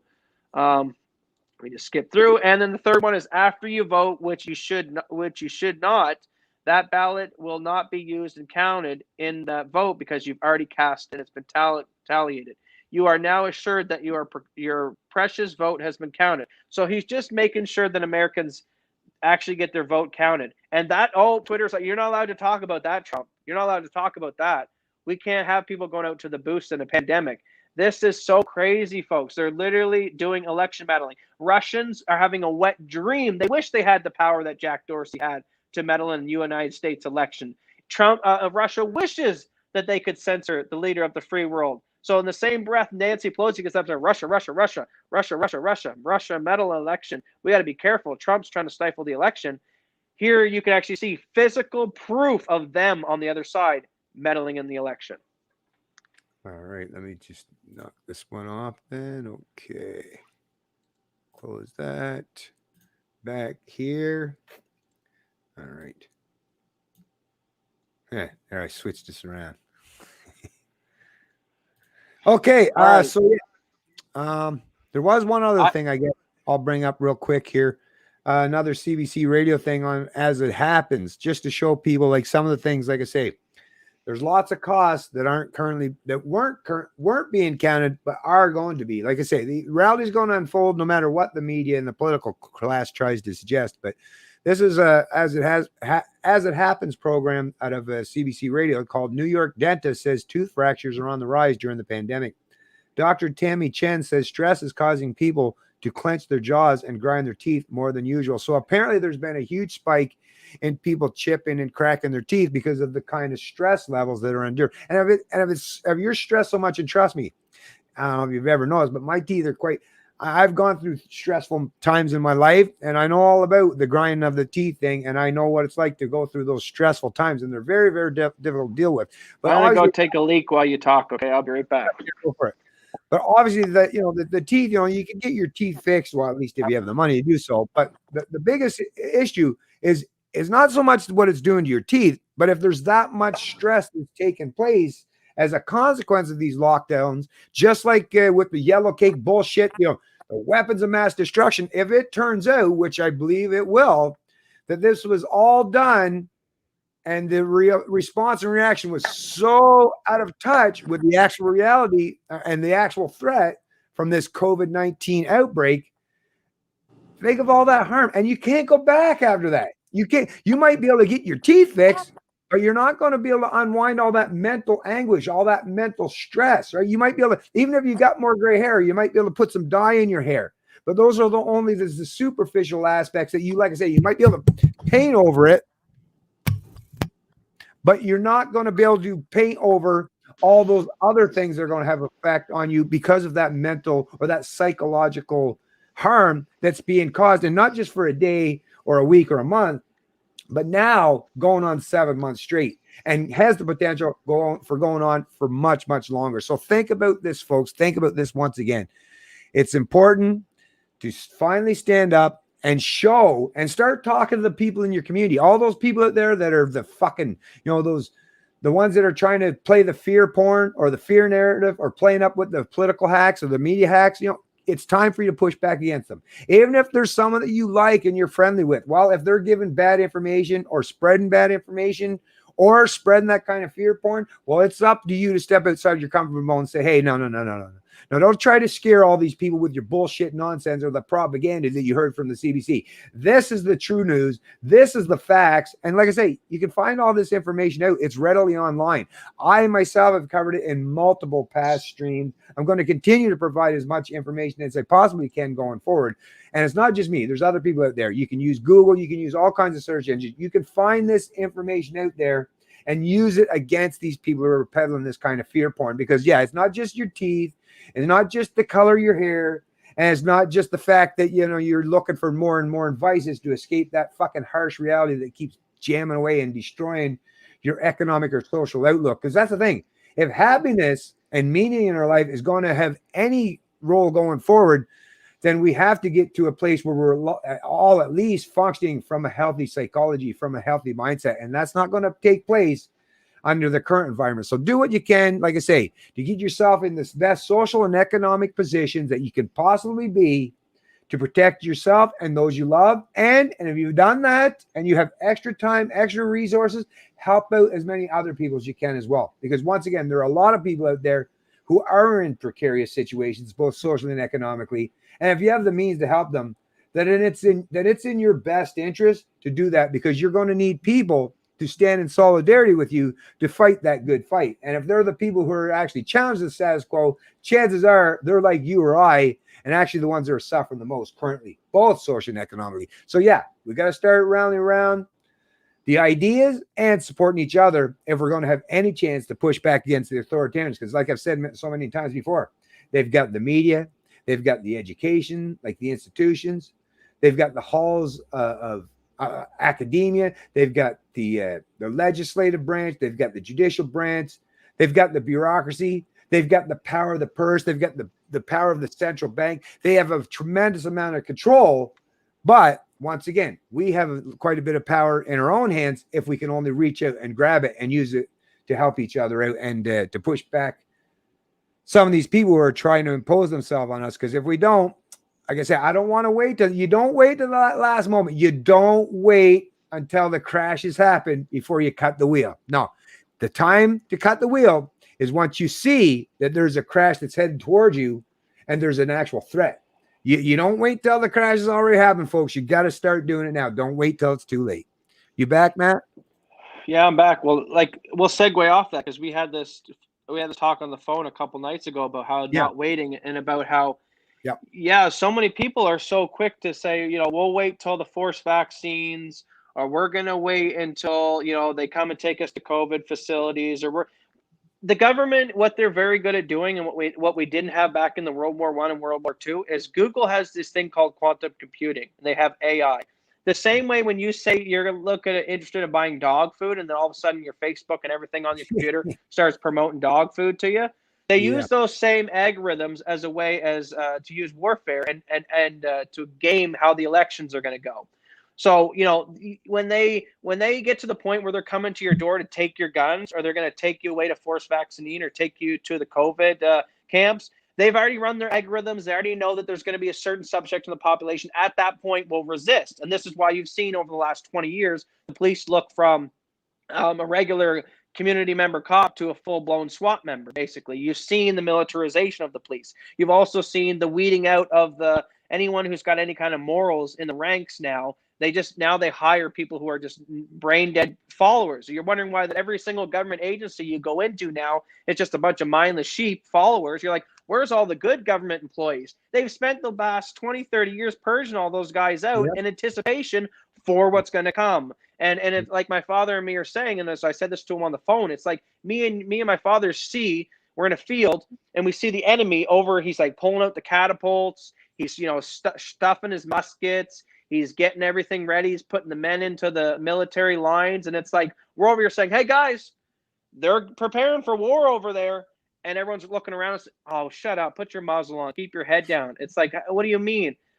They got the police looking the part. They got the legislation in play. They got the Emergency Orders Acts in play. They built the COVID facilities. Like, how far do they got to shoot at you on the battlefield before you go, oh, my God, we're in a war? Like, come on, folks, you can see them preparing for it across the field here. So like I was saying, and I wrote this down for me to talk about today, don't wait till it's at your door, because when it's at your door, they're prepared for the resistance at that point. We have to get ready now. The line in the sand is already passed. We need to be on the offensive.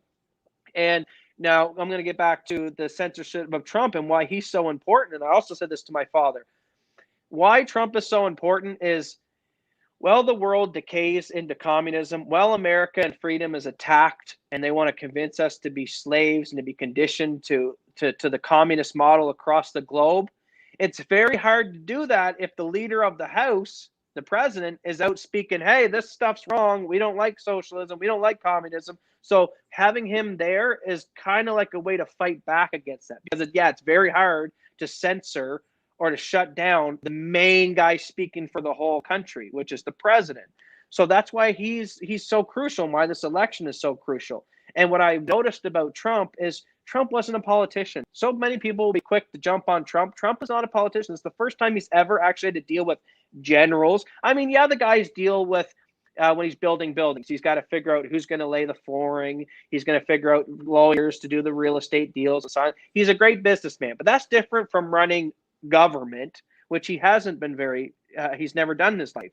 So what I've noticed about Trump is he's grown and he's gotten better. So when he first got in, he played it very safe, very PC for a little bit. I'm the president of the United States, and he tried to not offend anyone. He kind of let the deep staters surround himself. Everyone in the activist movement were like, come on, Trump, you really hire Mattis? Or some of these people he was hiring or putting in as his judges or putting around on his cabinet. We were like, seriously, dude, this guy's a deep stater for years, and you got him on your cabinet?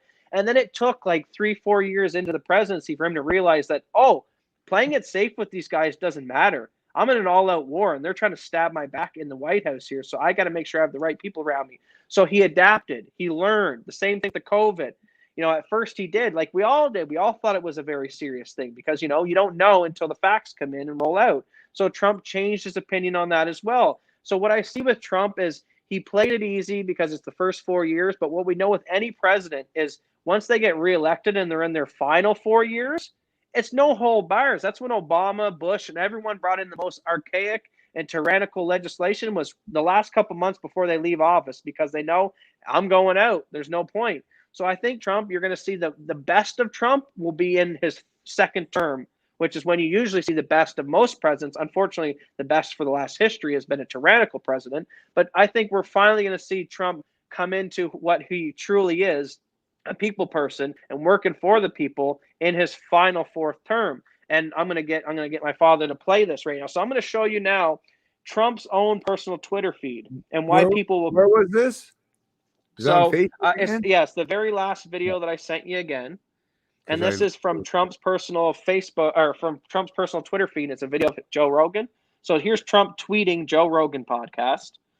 Okay, just one sec here, because I had closed out Facebook because I thought we were. Where'd it go here? Yeah, don't close out. I got a little bit left. I got some things more to talk. Okay, just one sec here. I am kind of bumping up on that time too with that other guy. I'll open up Twitter and see what. Hold on here. Okay. Okay, just one sec here. Oh, gotta go back. Okay. Put it on share screen. There we go. Yeah, I'll send that one to you, and then I'm going to send one we can play after that of continuation. Okay, I gotta switch this. Going for Biden to me is like having a flashlight with a dying battery and going for a long hike in the woods. It is not going to work out. It's not going to make it. Biden to me is. So go ahead and play the video I just sent you now. And I'm basically just showing you guys Trump's Twitter feed. And as you can see, Trump is literally tweeting Joe Rogan. He's tweeting Tim Pool. He's tweeting about Alex Jones censorship. So what does this tell me? Like, man, Trump is the InfoWars president. Trump is obviously watching and consuming this kind of media. Video? What's that? What other video? Just the second one I sent. It should have been right after that one. I think you already played it. It was just basically scrolling through Trump's Twitter feed. Oh, that one. Okay. Yeah, but that's all right. But what I was getting at for everyone to see is, like, I mean, people can go see this themselves. Trump tweets Joe Rogan. Trump tweets Alex Jones stuff once in a blue moon. So he's obviously jacked in. There's no way he's not. He knows what he's talking about. So the next thing I want you to pull up for us is this beautiful photo here. And about a week ago, California passed legislation where they basically legalized pedophilia. And we're gonna finish off talking about some of this, and we're gonna talk about some humoristic things as well.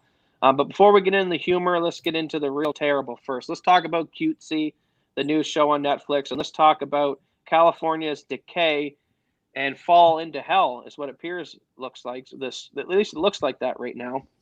So this is a photo that was shared that my father can show you guys. And I'm also going to send him a video of California after. So there you go. 1 week after California legalized pedophilia, you got all the forest fires in the sky. It looks like that. Wow. I mean, I don't even know. Some of this stuff is starting to make me more religious. I wasn't always super religious, but like, man, if that doesn't scream end times or the city of Sodom and Gomorrah, California. And then we'll show you a drone video. That one's got some audio with it with some cool songs. I think it's from. Okay, one sec here.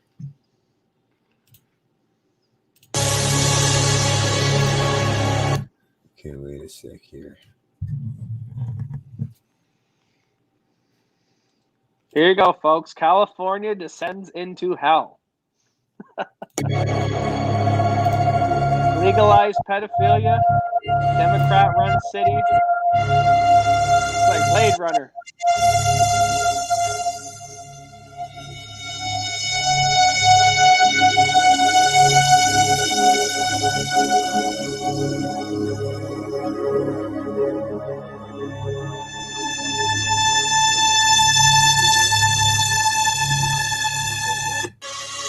So there, yeah, that's it. You can end it there. But as you can see, clearly, California is gone. California has descended. It's so great.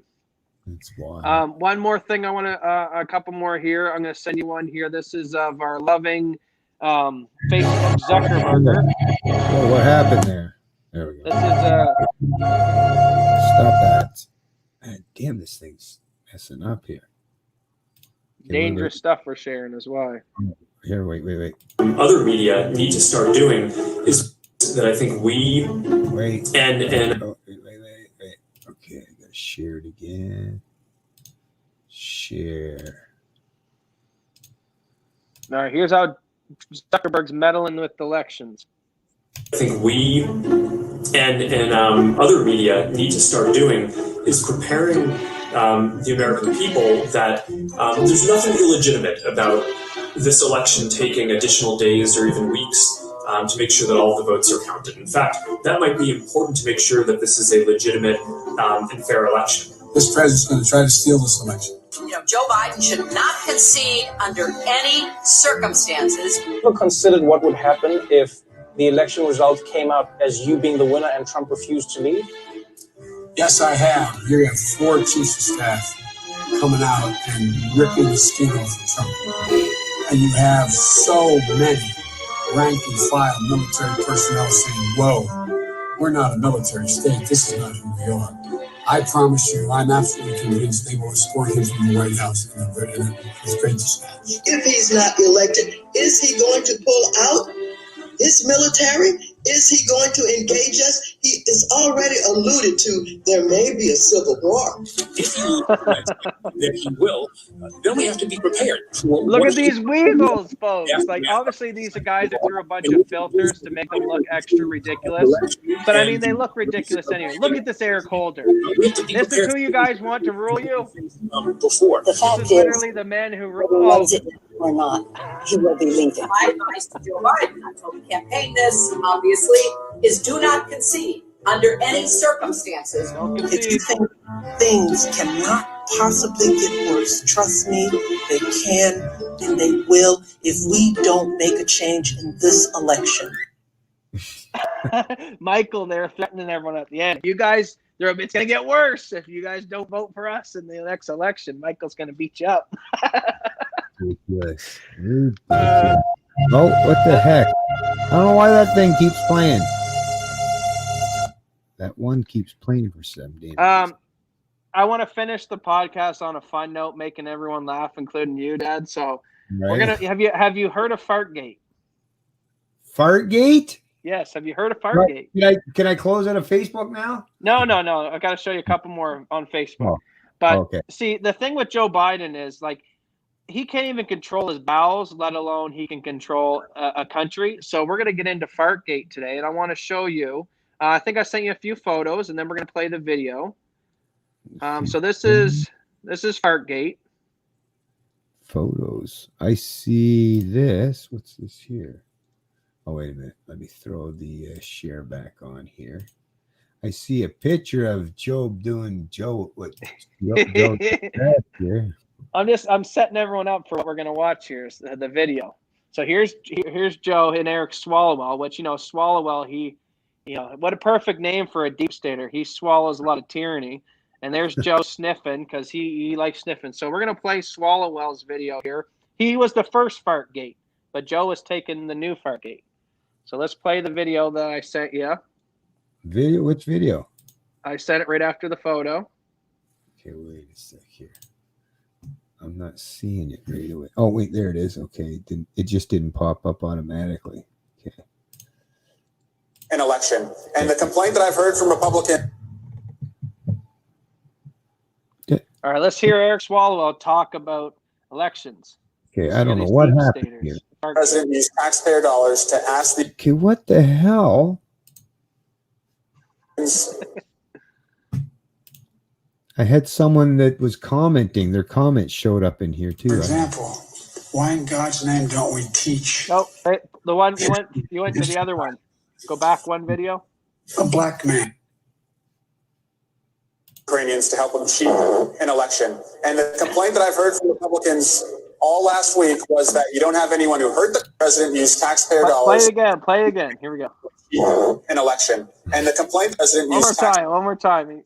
Ukrainians to help them cheat an election. And the complaint that I heard from Republicans all last week was that you don't have anyone who heard the president use taxpayer dollars. So that was the original Fartgate. Well, he's talking about them cheat. He goes, cheat, and he just lets a huge one rip on CNN, which is great because it's like the universe rewarding us with memes because CNN is full of crap, and Swalwell can't even get up there without spewing crap out his ass in the middle of a live interview. So here's another one of the universe giving us a gaffe. Here's a Biden with his Fartgate. We gotta, for example, why in God's name don't we teach history in history classes? A black man invented the light bulb, not a white guy named Edison. Ready? Okay? You're so nice. Did anybody know before what's recently happened? Roll it back. So literally, as the guy, go back further. It's when he bends over. Okay. Go back to the first of the video. So he's literally talking about. Ready? Okay. Did anybody know Go back to the very first. Play the video right from its full entirety again, right to the very beginning. Here we go. So here's the president. You guys want to have the nuclear codes. Ready? Can't control his own bowels. Wandering around aimlessly with dementia. Not a white guy. Thomas Edison didn't invite the light bulb. Okay. So much. Did anybody know what's recently happened? Oh God! You guys can find the video. I'll send here. Here's the next. Here's the second Fartgate video. I'll send you one more of Fartgate. But as you can see, this is the man you guys want to run the United States of America, the world's most powerful country, and have the nuclear football around the guy. The guy who can't even control his own bowels. He's literally talking shit. He's like, Thomas Edison didn't invent the light bulb. Like, he can't even help himself. Depends is going to go through the roof when Biden gets in.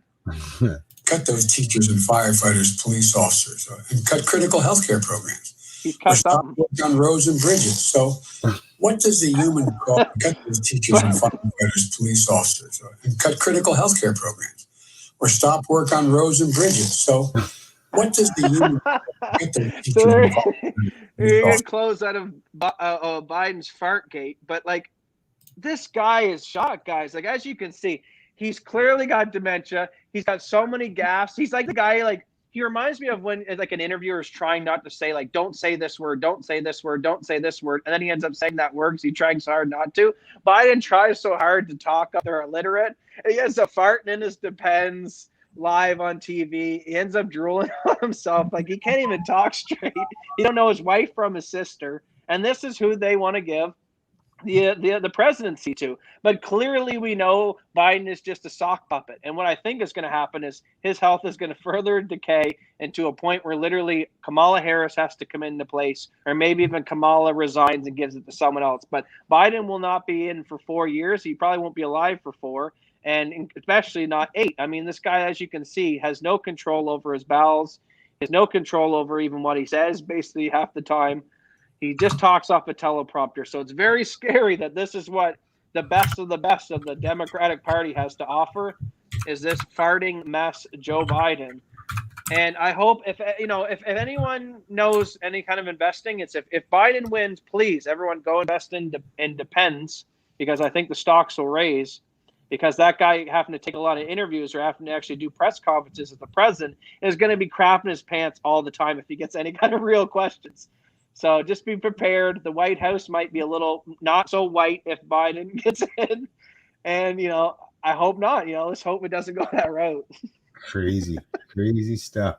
Well, listen, so we got to definitely tie this up because I got that other guy who's been sending the tweets to me. So I got to have for those of you who are in this chat, I wasn't even planning on this today, but I always accept when people want to reply, because I always reach out to people who are advocates of things that I'm definitely disagreeing with. And it's going to be a conversation with the gentleman, Victor Lau, I believe is his name. And he's an advocate. He's the Green Party. He was the Green Party leader in Saskatchewan.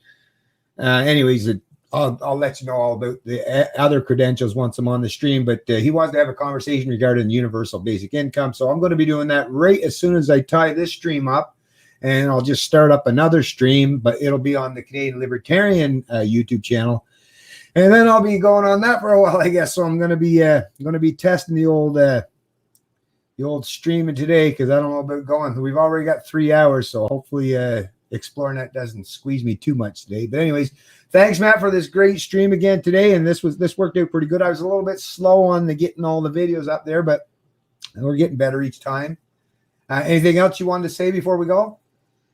No. I guess other than just it's all too fitting that while California slides into total tyranny, pedophilia, the Cuties documentary released now on Netflix, which is a clear, by their own admission, I think it's what is it?